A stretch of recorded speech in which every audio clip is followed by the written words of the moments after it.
হঠাৎ কারো স্পর্শে আমার ঘুমটা ভেঙে গেল। আমি অনুভব করতে পারলাম কেউ আমার ঠোঁটের সঙ্গে যুদ্ধ করছে। তখনই চোখ খুলে তাকিয়ে দেখার চেষ্টা করলাম, কিন্তু অন্ধকার রুমে কিছুই দেখা যাচ্ছে না। রুমটা অন্ধকার হলো কি করে? আমি তো লাইট জ্বালিয়ে তারপর ঘুমিয়েছিলাম। আমি কিছুতেই বুঝতে পারছি না কে আমার সঙ্গে এসব কিছু করছে। তাই আমি নিজেকে প্রাণপণ চেষ্টা করছিলাম। তখনই শুনতে পেলাম, এই কি হয়েছে তোমার? এরকম করছো কেন? এতদিন তো তুমি সবসময় নিজেকে আমার থেকে দূরে দূরে রাখার চেষ্টা করতে। আজ আমাদের বাসর রাত, আজকেও তুমি নিজেকে আমার থেকে দূরে রাখার চেষ্টা করবে নাকি? আরে নীল, তুমি কখন এসেছো? আমি তো তোমার জন্য অপেক্ষা করতে করতে ঘুমিয়ে পড়েছিলাম। আর রুমের লাইট কেন অফ করেছো? আমি মনে করি আধারের কাজটা আধারে করাই ভালো, তাই আমি রুমের লাইট অফ করে দিয়েছি। তাছাড়া আমি তো শুধু তোমাকেই ভালোবাসি, তোমার দেহটাকে দেখবার ইচ্ছে আমার নেই, তাই তো লাইটটা অফ করে দিয়েছি। সেসব না হয় বুঝলাম, কিন্তু তুমি তো খুব ভালো করেই জানো আমি লাইট অফ করে ঘুমাতে পারি না, আমার ভয় লাগে। তাই আমি সবসময় লাইট অন করেই ঘুমিয়ে থাকি। সব কিছু জানার পরে তুমি রুমের লাইট কেন অফ করেছো? আচ্ছা বাবা, ঠিক আছে, আমি রুমের লাইট জ্বালিয়ে দিচ্ছি। কিন্তু আজ তুমি যত চেষ্টাই করো, তোমাকে কিন্তু আমার কাছ থেকে দূরে রাখতে পারবে না। আজ কিন্তু আমি আমার পাওনাটা সুদে আসলে কড়াই গণ্ডায় বুঝে নেব। এই কথা বলতে বলতে নীল বিছানা থেকে নেমে লাইটটা অন করে আর তারপর দরজা জানালাগুলো ভালোভাবে চেক করে আবার বিছানায় চলে আসে। তখনই নেহা বলতে থাকে, কি ব্যাপার, কি হয়েছে? তুমি এখন আবার দরজা জানালা চেক করতে গেলে কেন? রুমে ঢোকার সময় কি দরজা জানালা বন্ধ করনি, নাকি দরজা জানালা বন্ধ করতে ভুলে গিয়েছিলে? না, সেরকম কোনো বিষয় নয়। আমি দরজা জানালা লাগিয়েছিলাম, কিন্তু তারপরও একবার ভালোভাবে চেক করে নিলাম দরজা জানলা না কিছু খোলা আছে কি না। যদি খোলা থাকে তাহলে তো আমাদের মান ইজ্জত সব শেষ হয়ে যাবে। হ্যাঁ, সেটা তো আমি খুব ভালো করেই বুঝতে পারছি। এখন তোমার যা করার করে নাও, আমার খুব ঘুম পাচ্ছে, আমাকে ঘুমাতে হবে। একদমই না, আজ আমি তোমাকে কোনোভাবেই ঘুমাতে দেব না। আজ সারা রাত আমি তোমার সঙ্গে রোম্যান্স করব। সারা রাত তোমাকে সজাগ কাটাতে হবে। কিন্তু আমি তো না ঘুমিয়ে থাকতে পারি না, সেটা তুমি খুব ভালো করেই জানো। কারণ আমি যদি না ঘুমিয়ে থাকি তাহলে আমার প্রচণ্ড মাথা ব্যথা শুরু হয়ে যায়। আর আমার মাথা ব্যথা শুরু হলে আমার কী অবস্থা হয় সেটা তো তুমি খুব ভালো করেই জানো। সেটা অবশ্য আমি খুব ভালো করেই জানি, কিন্তু তা বললে কি হবে ম্যাডাম? বাসর রাতে জীবনে একবারই আসে, আর এই রাতের অপব্যবহার আমি করতে চাই না। তাই তোমার একটু কষ্ট হলেও আজকে রাতের পরিপূর্ণতা তো আমাকে দিতেই হবে, তা না হলে কিন্তু আমি মানছি না। ওই কথাটা বলা শেষ করার আগেই নীল নেহাকে তার কাছে টেনে নেয় আর তার কপালে আলতো করে ভালোবাসার পরশ এঁকে দিয়ে বলে, দেখো নেহা, অনেক কষ্টের পর আমি তোমাকে পেয়েছি। অনেক চেষ্টা করেছি বিয়ের আগে তোমাকে একটু কাছে পাবার জন্য, কিন্তু তুমি আমাকে কোনো পাত্তাই দাওনি। বরঞ্চ তুমি সবসময় আমাকে বলেছ যদি আমি তোমাকে বিয়ে করি তাহলে আমি তোমাকে পরিপূর্ণ রূপে পাবো। আর এখন তো আমি তোমাকে বিয়ে করেছি, তাহলে আমার কাছে নিজেকে সঁপে দিতে সমস্যাটা কোথায় তোমার, সেটা বলবে? আচ্ছা ঠিক আছে, আমি আর তোমাকে নিষেধ করব না, তোমার যা ইচ্ছে হয় তুমি তাই করো, আমার কোনো সমস্যা নেই। আসলে আমি তোমায় একটু পরীক্ষা করে দেখছিলাম। আমি যদি তোমাকে বলি যে আমি আজও তোমার সঙ্গে শারীরিক সম্পর্কে আবদ্ধ হতে পারবো না, তাহলে তোমার রিয়াকশনটা কেমন হয় সেটা একটু দেখছিলাম আর কি।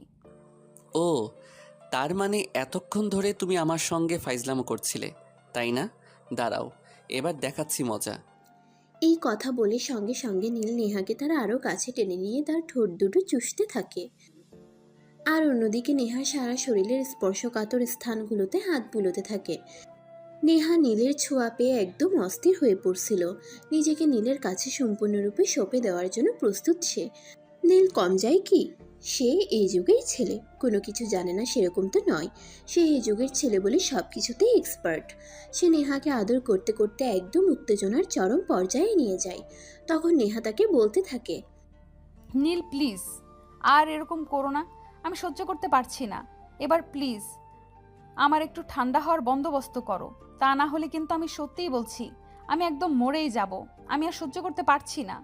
কেন ম্যাডাম, এখনই আপনার কি হয়েছে? আমি তো সবে মাত্র শুরু করেছি, এখনও তো কিছুই করলাম না, আর এখনই আপনি সহ্য করতে পারছেন না? কি বলছেন আপনি এসব? তাহলে এতদিন যে আপনি আমাকে এতটা ঘোরালেন তার কি হবে? নীল প্লিজ, এখন আর তুমি আমার সঙ্গে এসব বিষয় নিয়ে ফাজলামো করো না। আমি সত্যি বলছি, আমি আর পারছি না। ওকে মাই ডিয়ার সুইটহার্ট, আমি তোমায় আর জ্বালাচ্ছি না। হাজার হোক তুমি আমার বউ বলে কথা। তোমাকে কি আমি একদিনে সবটা খেয়ে ফেলবো নাকি? রেখে রেখে আস্তে আস্তে চুষে চুষে খাবো, মিল্ক ক্যান্ডি চকলেটের মতো। বুঝতে পেরেছো? হ্যাঁ, সেই তোমার যা ইচ্ছে তুমি তাই করো, তাহলে আমার কোনো আপত্তি নেই, কিন্তু এখন আমি সত্যি অস্থির হয়ে পড়েছি। তখন নীল আর কোনো দেরি না করে নেহাকে নিয়ে চলে যায় ভালোবাসার মহাসমুদ্রে। দুজন ভালোবাসার মহাসমুদ্রে ভাসতে ভাসতে সেদিনের রাতটা কাটিয়ে ফেলে। সকালবেলা যখন ঘুম ভাঙে তখন নেহা আর নীল দুজনে একে অপরকে জড়িয়ে ধরে ঘুমাচ্ছিল। নেহা নীলকে ছাড়ানোর জন্য চেষ্টা করছে, কিন্তু নীল তো নেহাকে কোনোভাবেই ছাড়ছে না। এই নীল, কি করছো তুমি? সকাল হয়ে গেছে তো, বাড়ির সবাই হয়তো ঘুম থেকে উঠে গেছে। এবার বিছানা থেকে উঠেও ফ্রেশ হয়ে আসো। চুপচাপ আর একটু শুয়ে থাকো তো। আমার তো আজ বিছানা থেকে উঠতেই মন চাচ্ছে না। আমার তো এখন শুধু মন চাইছে তোমাকে জড়িয়ে ধরে শুয়ে থাকতে। ধ্যাত্তেরি, তুমি না, একদম বেলা হয়ে গেছে, এখনো কেউ ঘুমিয়ে থাকে নাকি? যে ঘড়ির দিকে তাকিয়ে দেখো, একদম সকাল 7টা বেজে গেছে। যদি রুম থেকে বের না হও তাহলে সবাই কি ভাববে বলতে পারো? এই কথা বলে নেহা নিজেকে নীলের বাঁধন থেকে ছাড়াতে চাইছিল। এমন সময় হঠাৎ দরজার বাইরে থেকে কেউ একজন বলছে, এই ভাইয়া, ভাইয়া, এইবার ঘুম থেকে উঠবে? সকাল 7টা বেজে গেছে। মা তোমাদের জন্য নাস্তা বানিয়েছি। আমরা সবাই ব্রেকফাস্ট টেবিলে তোমাদের জন্য অপেক্ষা করছে। এবার তো রুম থেকে বের হও। আমিও বান্ধবীটাকে একটু ছেড়ে দাও। এই দেখো, একদম এখানে ইয়ার্কি করতে আসিস না। নেহা, তোর বান্ধবী ছিল সেটা বিয়ের আগে, আর এখন আমার সঙ্গে বিয়ে হয়েছে। এখন থেকে নেহাকে ভাবি ডাকবি। সে আমার জানতে ইচ্ছে হয়, আমি তাই রাখবো, কিন্তু তুই এখন রুম থেকে বের হও। তাছাড়া বাবা তোদের দুজনকে কিছু বলবে, সেই জন্য ড্রয়িং রুমে বসে আছে। তাড়াতাড়ি আয় বলছি, তা না হলে কিন্তু আমরা সবাই মিলে তোদের রুমের দরজা ভেঙে ভিতরে ঢুকে যাব বলে দিলাম। তখন নীল আর নেহা কোনো উপায়ান্তর না দেখে বিছানা থেকে নামে আর দুজনে একসঙ্গে ওয়াশরুমে ঢুকে যায়। তখন নেহা নীলকে বলে, কি ব্যাপার, তুমি আমার সঙ্গে ঢুকছো কেন? এখন ওয়াশরুম থেকে বের হও, আমি আগে ফ্রেশ হব, তারপর তুমি ওয়াশরুমে ঢুকবে। একদমই না। তুমি লজ্জা পাচ্ছ তাই তো, কিন্তু লজ্জা পাওয়ার কি আছে? তুমি আমার বিয়ে করা বউ, তোমার সব কিছু দেখার অধিকার আমার রয়েছে। তাই আজ থেকে আমরা দুজন প্রতিদিন একসঙ্গেই গোসল করব। না, একদমই না, আমি তোমার সঙ্গে গোসল করতে পারবো না, আমার লজ্জা লাগবে। তুমি আমার বর, তবে কি হয়েছে? তাই বলে আমার কোনো প্রাইভেসি নেই নাকি? এই কথা বলার পরও যখন নীল ওয়াশরুম থেকে বের হচ্ছিল না, তখন নেহা নিজেই ওয়াশরুম থেকে বের হয়ে চলে যেতে চাইল। আর তখনই নীল তাকে হাত ধরে টান দিয়ে একদম নিজের বুকের সঙ্গে মিশিয়ে নিল আর ওয়াশরুমের দরজাটা লাগিয়ে দিয়ে ঝর্ণাটা ছেড়ে দিল। তখনই নেহা তাকে বলতে থাকে, এই কি করছো তুমি? কি তুমি আমার মতো, এই কি করছো কি তুমি? তোমার তো দেখছি লজ্জা শরমের বালাইটুকুও নেই। সবাই নাস্তার টেবিলে অপেক্ষা করছে, কই তুমি তাড়াতাড়ি করে ফ্রেশ হয়ে নাস্তার টেবিলে জয়েন করবে, আর সেটা না করে এখানে উল্টাপাল্টা কাজ করতে এসেছো। এই, তুমি সব সময় এভাবে বলো কেন? আমি আবার উল্টাপাল্টা কি কাজ করলাম? আমি তো আমার বউয়ের সঙ্গে রোম্যান্স করছি। আর বিয়ে করা বউয়ের সঙ্গে যখন ইচ্ছে তখনই রোম্যান্স করা যায়, তাতে আমি কারোর কোনো আপত্তি শুনবো না। ধ্যাত্তেরি, তোমাকে নিয়ে আর পারছি না, আমার মেজাজ একদম খারাপ হয়ে যাচ্ছে। তুমি এখনই তাড়াতাড়ি করে ফ্রেশ হয়ে ওয়াশরুম থেকে বের হও, তা না হলে কিন্তু আমি সত্যি সত্যি আমার মেজাজ খারাপ হয়ে যাবে, তোমাকে বলে দিলাম। তখন কিন্তু তুমি হাজার রিকোয়েস্ট করলেও আর আমার রাগ ভাঙাতে পারবে না। আচ্ছা মহারানী, ঠিক আছে, আপনার রাগ করার কোনো প্রয়োজন নেই। আমি ফ্রেশ হয়ে তারপর বের হয়ে যাচ্ছি। তারপর আপনি ফ্রেশ হয়ে আসুন, আমি আপনাকে আর কোনো বিরক্ত করব না। এই কথা বলে নীল তাড়াহুড়ো করে ফ্রেশ হয়ে ওয়াশরুম থেকে বের হয়ে চলে যায়। আর এরপর নেহা ফ্রেশ হয়ে ওয়াশরুম থেকে বের হয়। সেই ড্রেসিং টেবিলের আয়নার সামনে বসে নিজের চুলগুলো ঠিক করছিল। এমন সময় হঠাৎ পেছন থেকে নীল এসে তাকে জড়িয়ে ধরে বলতে থাকে, এই নেহা, চল না, আর একটু আদর করি তোমায়। তোমাকে দেখলে শুধু বারবার আদর করতে মন চায়। আমি কি করব বলো? তুমি তোমার নিজের চোখ দুটোতে কাঠের চশমা লাগিয়ে রাখো, তাহলে আর আমাকে লাবণ্যময়ী রূপে দেখতে পাবে না, আর আদর করতে ইচ্ছে করবে না। বুঝতে পেরেছো? এখন সরো তো এখান থেকে। এই কথা বলে নেহা নীলকে নিজের থেকে ধাক্কা দিয়ে ছাড়িয়ে নেয় আর চুল আঁচড়াতে থাকে। এরপর দুজনে একসঙ্গে রুম থেকে বের হয়। আর রুমের দরজা খুলতেই নিশি তাদের বলে, কি ব্যাপার বান্ধবী? ব্যাপার কি? আমি তো কিছুই বুঝতে পারছি না। আজ প্রথম দিন তুই আমার ভাইয়ের রুমে ঢুকলে, আর আজকে এত বেলা করে রুম থেকে বের হলি? দেখ নিশি, একদম ভালো হচ্ছে না কিন্তু বলে দিলাম। তুই আর তোর ভাই দুটোই একরকম বদমাইশ। সেই জন্যই আমি তোর ভাইকে বিয়ে করতে চাইনি। আমি কি করব? আমার দোষটা কোথায় বল? আমি তো সেই কখন থেকে তোর ভাইকে ঘুম থেকে উঠবার কথা বলছিলাম, কিন্তু সেই তো আমাকে জড়িয়ে ধরে ঘুমিয়েছিল। হ্যাঁ নিশি, নেহা একদম ঠিক কথাই বলেছে। আমাদের দুজনের মাঝখানে তোর চলে আসা একদমই উচিত নয়। হাজার হোক, এখন আমরা হাজব্যান্ড ওয়াইফ। আমরা আমাদের পার্সোনাল টাইম যখন ইচ্ছে তখন কাটাতে পারি, যেভাবে ইচ্ছে সেভাবে কাটাতে পারি। সেখানে ঢোকার মতো তুই কেউ না। হ্যাঁ, আমিও তো সেটাই বলছিলাম। এখন তো আর আমি তোদের দুজনের মাঝখানে ঢুকে পড়ার মতো কেউ নই। যখন দরকার ছিল তখন আমাকে ছাড়া কিছুই বুঝতি না, আর এখন আমি পর হয়ে গেলাম। আরে বান্ধবী, তুই কথাটাকে ওভাবে নিচ্ছিস কেন? আমি কি তোকে ওভাবে কথাটা বলেছি নাকি? আমি তোকে একদমই ওভাবে কথাটা বলতে চাইনি। আসলে আমি তোকে যেটা বলতে চেয়েছি সেটা হলো, তারপর নেহা নিশিকে কিছু একটা বলতে চাইছিল, কিন্তু নিশি নেহাকে আর সেই সুযোগটা দিল না। তারপর সে নিজেই বলতে থাকলো, হয়েছে হয়েছে, এখন আর ভাব দেখাতে হবে না। আমি সব কিছুই বুঝতে পেরেছি। একটা কাজ কর, সবাই নিচে অপেক্ষা করছে নাস্তার টেবিলে যাওয়ার জন্য। নাস্তা খেয়ে আমাদের সবাইকে উদ্ধার কর। নিশির এইরকম আচরণে নেহা মনে মনে অনেকটা কষ্ট পেয়েছে।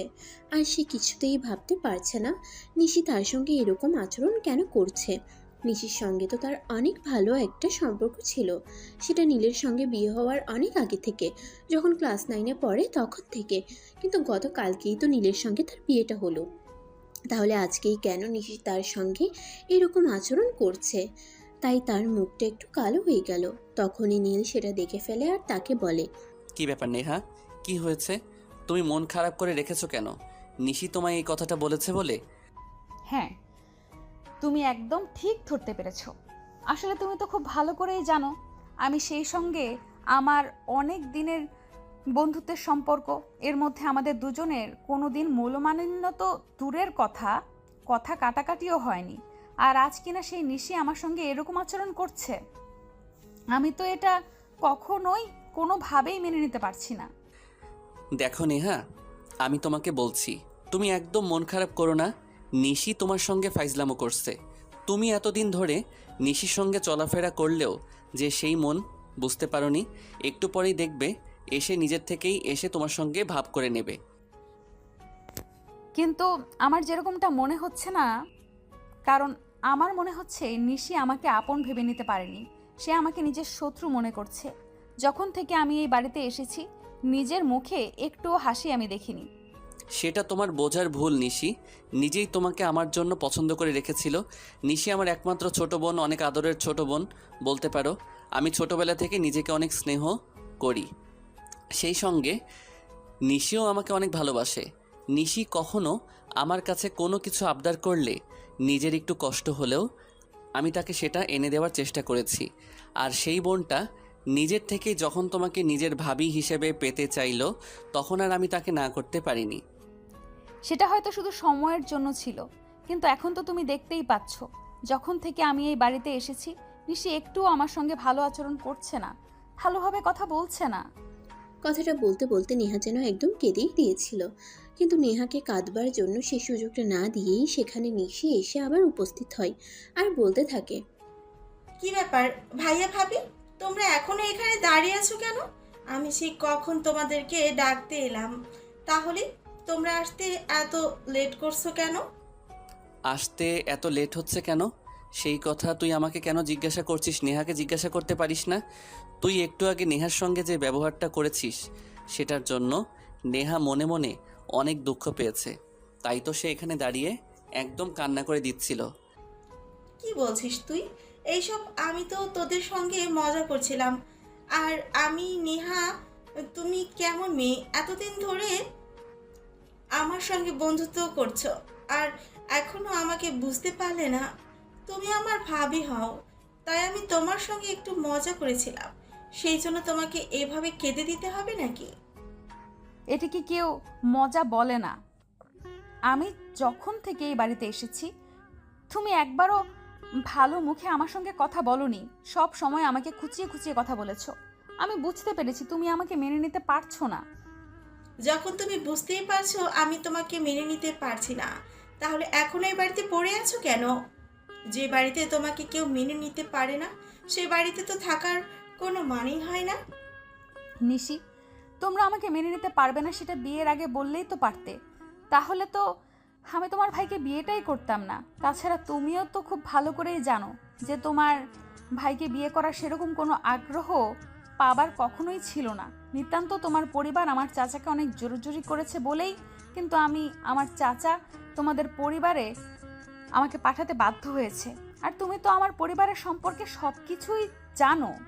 যখন আমার পরিবার তোমার ভাইয়ের সঙ্গে আমার বিয়েটা দিয়েই দিয়েছেন, এখন যদি আমি বাড়িতে ফিরে যাই তাহলে কি আমার বাড়ির কেউ আমাকে অ্যাকসেপ্ট করবে?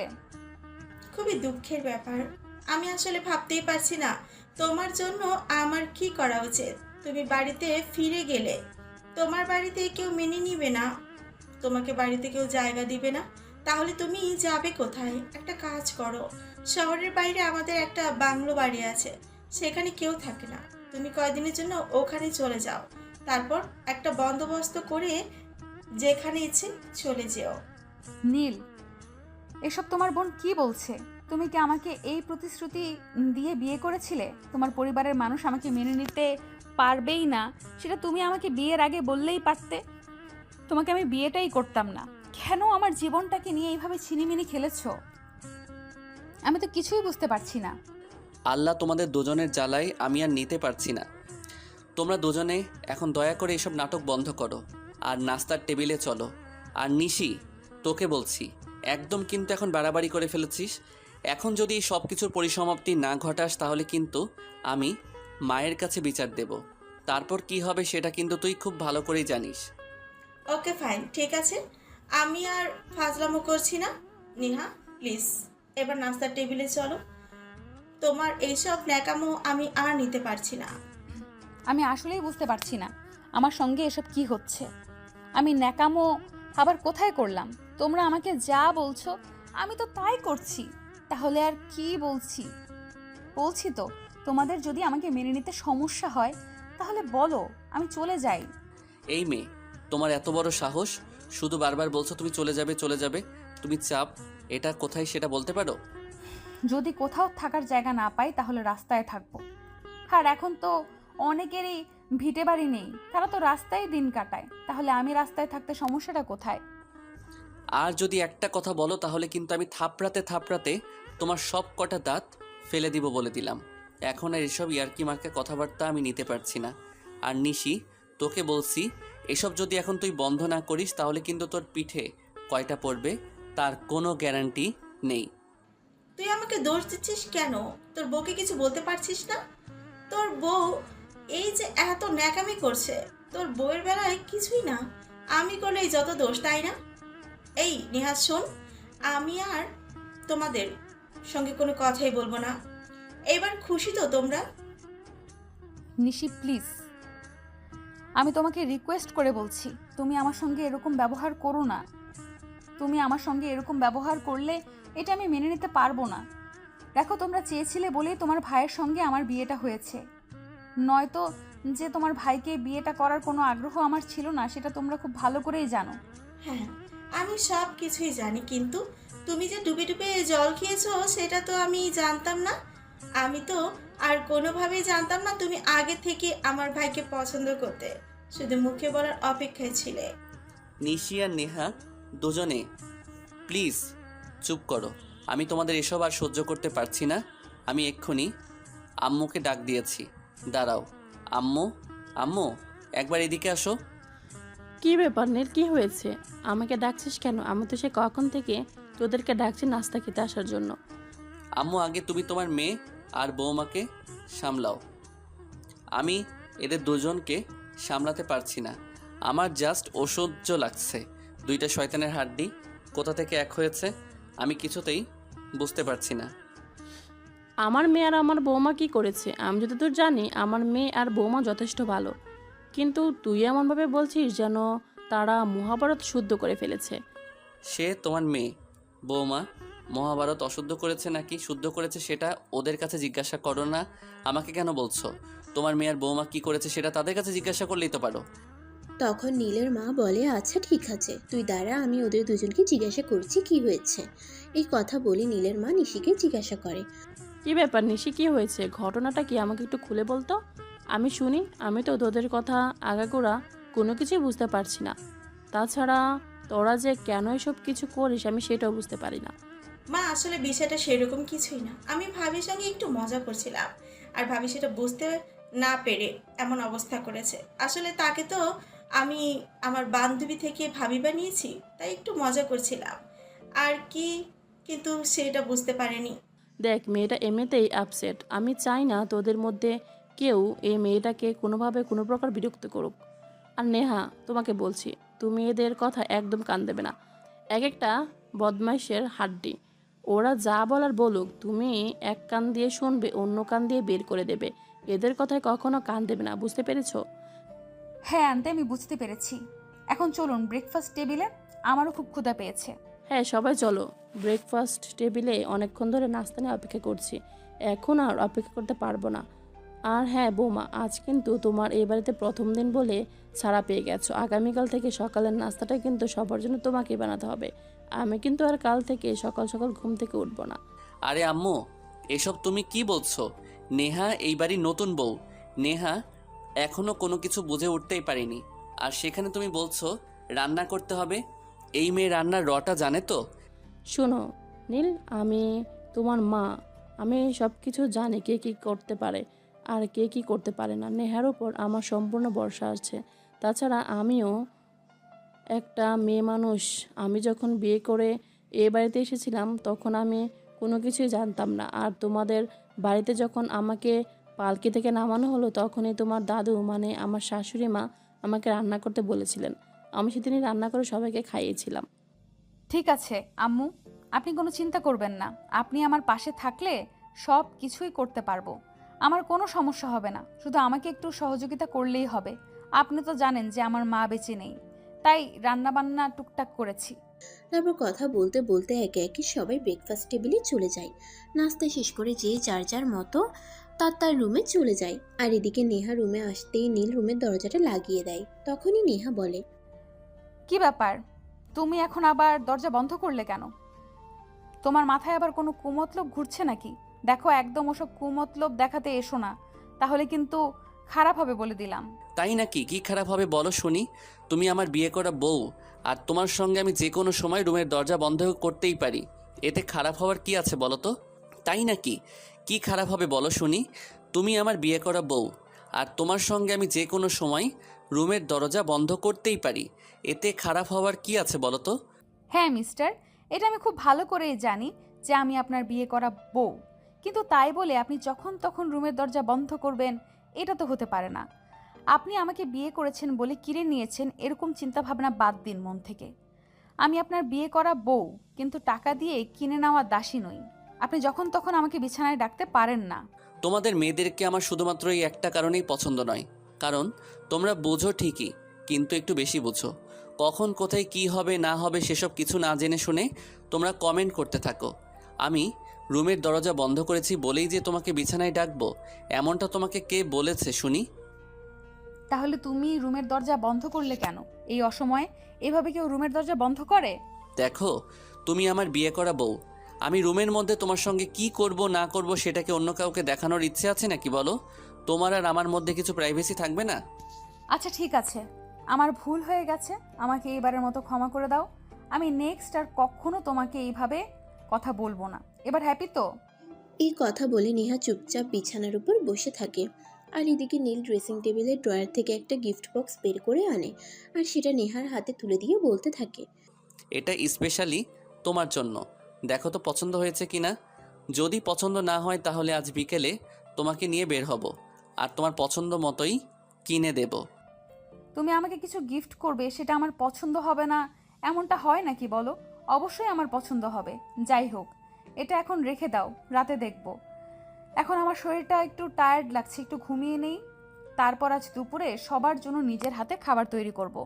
ওরে বাবা রে বাবা, আমি তো দেখছি আমার মায়ের সঙ্গে সঙ্গে তোমার মাথাটাও খারাপ হয়ে গেছে।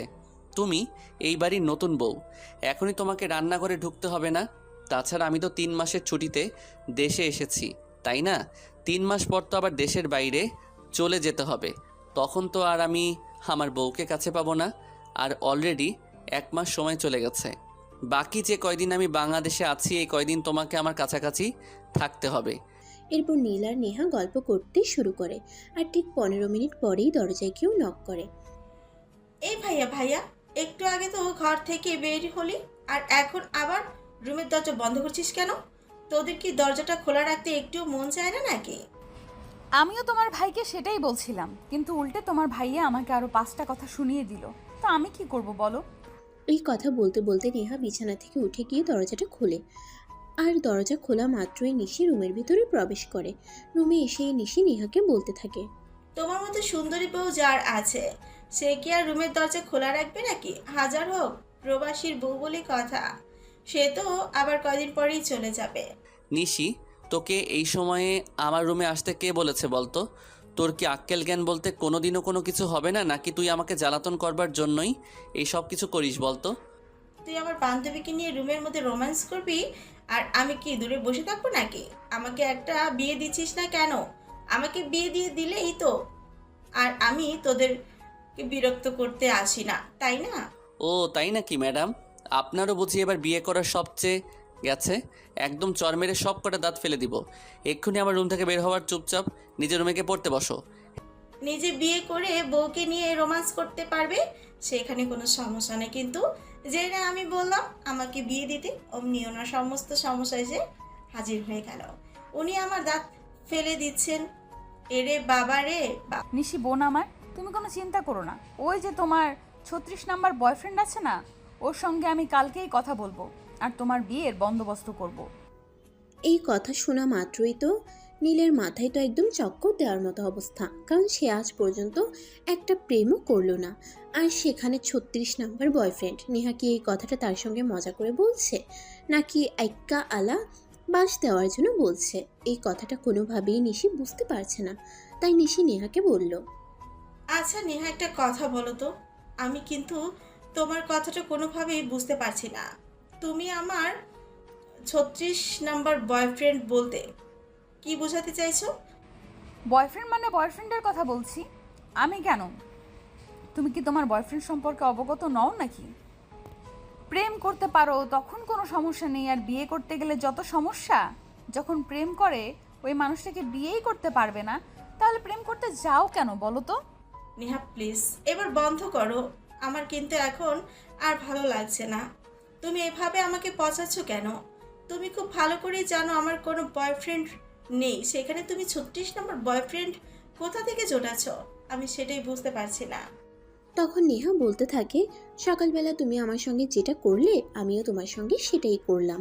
আপন মানুষের সঙ্গে করলে সেটা মজা লাগে, আর নিজের বেলায় করলে সেটা কলিজায় আলাদা লাগে, তাই না?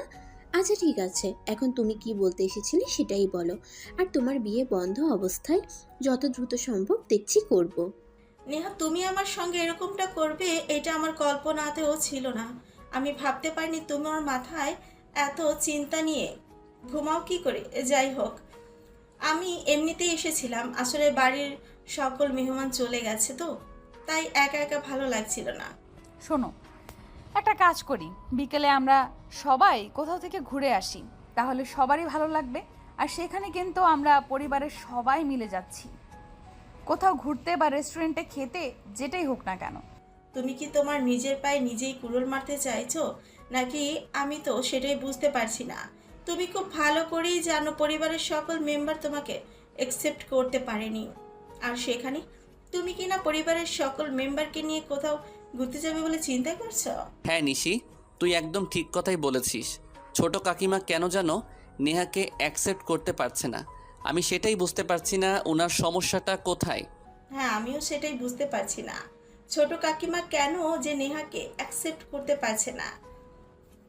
আমার মা আমাদের পরিবার যেখানে নেহাকে সানন্দে অ্যাকসেপ্ট করে নিয়েছে, সেখানে উনি কি বোঝাতে চাইছে? দেখো, এটা তো নতুন কিছু নয়।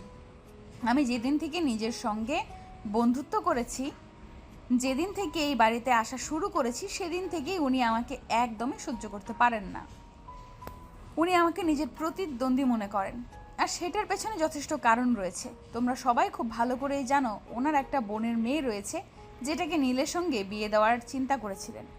কিন্তু আমার সঙ্গে নিজের বিয়েটা হয়ে যাওয়াতে খুব বড় একটা প্রবলেম হয়ে গেল, যার কারণে উনি ওনার বোনের মেয়েকে নীলের সঙ্গে বিয়ে দিতে পারলেন না। শোনো, পরিবারের সবাই মেনে নিলেও আমি ওই বিয়েটা কোনোদিনই মেনে নিতাম না। কারণ এই মেয়েটাকে ছোটবেলা থেকে আমি একদম পছন্দ করি না। মেয়েটা সবসময় কেমন যেন একটা উদ্ভট টাইপের, সবসময় শুধু নিজের বিষয়টাই চিন্তা করে, অন্য কারোর ক্ষতি হয়ে গেলেও সেটা দেখার প্রয়োজন মনে করে না। তাই দুনিয়া উল্টে গেলেও ওই মেয়েকে আমি কোনোদিনই আমার ভাইয়ের বউ হিসাবে মেনে নিতাম না। হ্যাঁ নিশি, তুই একদম ঠিক কথাই বলেছিস। এই মেয়েকে আর যাই হোক বাড়ির বউ বানানো যায় না। যাই হোক নেহা, তুমি এই বিষয়ে কোনো চিন্তা করো না। যেখানে আমি আমার পরিবার তোমাকে পছন্দ করে এই বাড়িতে নিয়ে এসেছি, সেখানে আমরা ওনার কোনো সমস্যাকে কেন বড় করে দেখব বলো তো? ওনার যা ইচ্ছে উনি তাই করুক, তুমি সেদিকে ফিরেও তাকাবে না, তাহলেই সব সমস্যার সমাধান হয়ে যাবে। তারপর নীল, নেহা আর নিশি তিনজনে বসে গল্প করতে থাকে। এদিকে দেখতে দেখতে দুপুর হয়ে এলো। নেহা রুম থেকে বের হয়ে রান্নাঘরে চলে যায় রান্না করার জন্য। তার শাশুড়ি মা রান্না করছিল আর সে তার শাশুড়ি মাকে রান্নার কাজে সহযোগিতা করছিল। তখনই তার ছোট কাকি শাশুড়ি রান্নাঘরে আসে। কি ব্যাপার বড় আপু, তুমি রান্নাঘরে কি করছো? তোমার ছেলে বিয়ে করেছে, এখন থেকে রান্না বান্না সব কাজ তোমার ছেলের বউ করবে, তাহলে তুমি রান্না করছো কেন? হ্যাঁ, সেটা তোমাকে বলে দিতে হবে না, আমি খুব ভালো করে জানি। আমার ছেলে বিয়ে করে আমার জন্য পুত্রবধূ নিয়ে এসেছে, বাড়ির চাকরানি নিয়ে আসেনি যাকে দিয়ে আমি আমার বাড়ির সমস্ত কাজ করাবো। তাছাড়া সে আমার বাড়ির নতুন বউ, তাকে দিয়ে এখনই আমাকে কেন সব কাজ করাতে হবে বল? তোমাদের বাপু ভালো কথা বলতে নেই, কারণ তোমরা ভালো কথাটা কখনোই বুঝবে না। তুমি যদি এক্ষুনি তোমার ছেলের বউকে প্রশ্রয় দিয়ে মাথায় তুলে রাখো, তাহলে ভবিষ্যতে কি হবে সেটা তুমি নিজেই চিন্তা করে দেখো। সে যা করার তো আমাদের সঙ্গেই করবে। তোমার যদি এতই সমস্যা থাকে তাহলে তুমি সংসারটা ভাগ করে নিচ্ছ না কেন? তুমি তোমারটা বুঝে নাও আর আমাদেরটা আমাদের মতো থাকতে দাও, তাহলে তো সমস্ত সমস্যাই মিটে যায়, আর কোনো সমস্যাই থাকে না। ছেলের বউ বাড়িতে আসতে না আসতেই তুমি আমাকে এমন কথা বলতে পারলে? এটা কিন্তু আমি তোমার কাছ থেকে কখনো আশা করিনি। আমি সবসময় তোমাকে নিজের বড় বোনের মতো দেখতাম, কিন্তু আজ তুমি আমার সঙ্গে যেটা করলে, তুমি বুঝিয়ে দিলে পর কখনো আপন হয় না। এই কথাটা শুনতে শুনতে নেহা রান্নাঘরে প্রবেশ করছিল। আর যেহেতু নেহা এই কথাটা শুনেই ফেলেছে, তাই সে ছোট কাকি শাশুড়িকে উত্তর দেয়। দেখুন কাকিমা, আমি খুব ভালো করেই জানি আমাকে আপনার কোনো দিনই পছন্দ ছিল না, আর হবেও না। তবে তাই বলে আপনি আমার শাশুড়ির সব সময় কানমন্ত্র দিয়ে যাবেন, এটা তো হতে পারে না। কারণ এখন আমি এই বাড়ির বউ। আপনার এই বাড়িতে যতটুকু অধিকার রয়েছে, আমারও ঠিক ততটুকুই অধিকার রয়েছে। তাই আপনি চাইলেই আমার নামে এইভাবে বদনাম করতে পারেন না। দেখলেন তো বড় আপা, আপনি কেমন বেয়াদব মেয়েকে আপনার বাড়ির বউ করে এনেছেন, যে আজ আমার মুখে মুখে তর্ক করছে। কাল আপনার মুখে মুখে তর্ক করবে না, তার কি কোনো গ্যারান্টি আপনি দিতে পারেন? আমি আগেই বলেছিলাম এই মেয়েটা চরম বেয়াদব। আর যাই হোক, এই মেয়েকে বাড়ির বউ বানানো যায় না, কিন্তু আপনারা তো কেউ আমার কোনো কথাই শুনলেন না। উল্টো আমার সঙ্গে জেদ করেই এরকম একটা মেয়েকে আমাদের বাড়ির বউ বানিয়ে নিয়ে এসেছেন। আর হ্যাঁ, এই কারণেই আমার মাকে আমি এত বেশি পছন্দ করি। কাকিমা জানো তো, আমার আর যাই হোক তোমার মতো অন্য কারো কাছে কারণ আমি কুটনেমি করি না। যাই হোক কাকিমা, তোমাকে একটা কথা স্পষ্ট জানিয়ে দিচ্ছি, আজকের পর যদি তুমি কখনো নেহার পিছনে লাগতে আসো তাহলে কিন্তু আমি ছোট কাকার কাছে তোমার নামে বিচার দিব, এটা বলে দিলাম। কারণ তোমার এসব ব্যবহার ইদানিং আমি আর সহ্য করতে পারছি না। মেয়েটার সঙ্গে থেকে থেকে তো দেখছি তুমিও বড্ড বেয়াদব হয়ে যাচ্ছ। তুমি তোমার কাকিমার সঙ্গে কথা বলছো, সেটা তুমি একদম ভুলেই যাচ্ছ। তুমি তো এর আগে কখনো তোমার কাকিমার সঙ্গে এইভাবে কথা বলতে না। হ্যাঁ বলতাম না, কারণ এর আগে কখনো আমি আমার কাকিমার আসল রূপটা দেখতে পাইনি, তাই। আর যদি আরও আগেই আমি আমার কাকিমার আসল রূপটা দেখতে পেতাম তাহলে হয়তো আরও আগেই আমি আমার কাকিমার কাছে চরম বেয়াদব হয়ে উঠতাম। যাই হোক কাকিমা, এই আমি তোমাকে শেষবারের মতো বলে দিয়েছি, তুমি কিন্তু নেহার পেছনে আর লাগতে আসবে না। কিন্তু কে শুনে কার কথা? যার একমাত্র কাজই ছিল কুটনামি করা, সে কি আর কুটনামি না করে থাকতে পারবে? এই মহিলা সেই শুরু থেকে, যেদিন থেকে নেহা এই বাড়িতে যাতায়াত শুরু করেছে সেদিন থেকেই নেহাকে সে সহ্য করতে পারে না। কারণ নেহা স্পষ্টভাষী অন্যায়ের প্রতিবাদী, এটাই একমাত্র সমস্যা। যাই হোক ভিউয়ার্স, আমরা সেদিকে পা না বাড়িয়ে চলুন একটু ফ্ল্যাশব্যাক থেকে ঘুরে আসি আর সমস্যাটা আপনাদের সঙ্গে ক্লিয়ার করি। নেহা আর নিশি দুজনে খুব ভালো বন্ধু। পড়াশোনা থেকে শুরু করে যাবতীয় বিষয়ে একে অপরকে সহযোগিতা করে। এভাবেই চলতে থাকে তাদের দিন। হঠাৎ একদিন নিশি খুব অসুস্থ হয়ে পড়ে, সেই কারণে নেহা তার খোঁজ নিতে তাদের বাড়িতে আসে। দরজার সামনে দাঁড়িয়ে কলিং বেল চাপ দেওয়ার পর নিশির আম্মু দরজা খুলে দেয় আর নেহাকে দেখেই বলে, কি ব্যাপার মামুনি, তোমাকে তো চিনলাম না, কে তুমি? আন্টি, আমাকে আপনি চিনবেন না, আমি নিশির বন্ধু। নিশি কোথায়? ও আজ কলেজে যায়নি কেন? ও তুমি নিজের বন্ধু। আসলে নিশি শরীরটা খুব খারাপ, জ্বর এসেছে গতকাল রাত থেকে, তাই ও আজ কলেজে যায়নি। তুমি ভিতরে এসে বসো। তখন আর কোনো কথা না বলে নিশির মাকে অনুসরণ করতে করতে ভিতরে আসে আর ড্রয়িং রুমে বসে। তখনই নিশির কাকি সেখানে আসে। নেহাকে দেখেই তিনি বলতে থাকেন, এই মেয়ে, কে তুমি? তোমাকে তো এর আগে কোনোদিন আমাদের বাড়িতে দেখিনি। আসসালামু আলাইকুম, আমি নেহা, আমি নিশির বন্ধু। নিশি আজ কলেজে যায়নি, সেজন্য খোঁজ নিতে এসেছি। মানুষের কোনো সমস্যা থাকতেই পারে, আর সমস্যা থাকলে কেউ কলেজে যায় না, সেই জন্য আবার বাড়িতে চলে আসতে হয় নাকি? ছোট, এসব কি হচ্ছে? মেয়েটা নিশির বন্ধু, নিশি কলেজে যায়নি বলে নিশির খোঁজ নিতে এসেছে, তাই বলে তুই মেয়েটার সঙ্গে এরকম ব্যবহার করতে পারিস না। তার মানে তুমি কি বলতে চাইছো আমি মেয়েটার সঙ্গে খারাপ ব্যবহার করছি? মোটেও না। আমরাও স্কুল কলেজ লাইফ পেরিয়ে এসেছি, আমাদের বন্ধু বান্ধব ছিল, কিন্তু তাই বলে কোনোদিনও আমাদের বন্ধু যদি স্কুল কলেজে না যেত তাহলে হুট করে এভাবে পারমিশন ছাড়া তার বাড়িতে চলে যেতাম না। শোন ছোট, তখন সময়টা ছিল আর এখন অন্য একটা সময় এসেছে, তাই আমি তোকে রিকোয়েস্ট করে বলছি তুই মেয়েটার সঙ্গে এরকম আচরণ করিস না। আর নেহা, তোমাকে বলছি তুমি ওনার কথা কিছু মনে করো না, উনি বরাবরই এরকম, কার সাথে কেমন ব্যবহার করতে হয় সেটা জানেন না। তুমি আমার সঙ্গে চলো, আমি তোমাকে নিশির রুমে নিয়ে যাচ্ছি। তখন নেহা আর কোনো কথা না বলে চুপচাপ নিশির মায়ের পেছনে পেছনে নিশির রুমে চলে আসে। নেহাকে দেখেই তো নিশি লাফ দিয়ে বিছানা থেকে উঠে বসে বলতে থাকে, আরে দোস্ত, তুই আমার বাড়িতে চলে আসলে কিভাবে? আমি তো কোনোদিন তোকে আমার বাড়ির ঠিকানাই দেইনি, তাহলে চিনলি কিভাবে? বুঝি না বাপু, এই মেয়ের পা কত লম্বা, আর এই মেয়ের মা বাবা কেমন? এত বড় একটা মেয়েকে এলাকায় ছেড়ে দিয়েছে ঘুরে বেড়ানোর জন্য। কাকিমা, তোমাকে এখানে আসার কথা কে বলেছে? সে আমার বন্ধু, আমার সঙ্গে দেখা করতে আসতেই পারে, তাতে তোমার কোনো সমস্যা থাকার কত কথা নয়। তাহলে তুমি তার সঙ্গে এরকম ব্যবহার কেন করছো? নিশি, তুই এখনো অনেক ছোট, তাই আমি আশা করব তুই বড়দের মুখে মুখে কোনো কথা বলবি না, আর আমাদের সঙ্গে তো একদমই বড় বড় কথা বলবি না, কারণ আমি তোর কাকিমা হই। আমার সঙ্গে ভদ্রভাবে কথা বলবি। হ্যাঁ সেটাই, তুমি আমার কাকিমা বলি এখনো এখানে দাঁড়িয়ে এত বড় বড় কথা বলতে পারছো। তুমি যদি আমার কাকিমা না হয়ে অন্য কেউ হতে, তাহলে এতক্ষণে আমি ঘাট ধাক্কা দিয়ে আমার রুম থেকে বের করে দিতাম, আমার বন্ধুর সঙ্গে খারাপ ব্যবহার করার কারণে। তখন নিশির কাকিমা মুখটা ভার করে সেখান থেকে চলে যায়।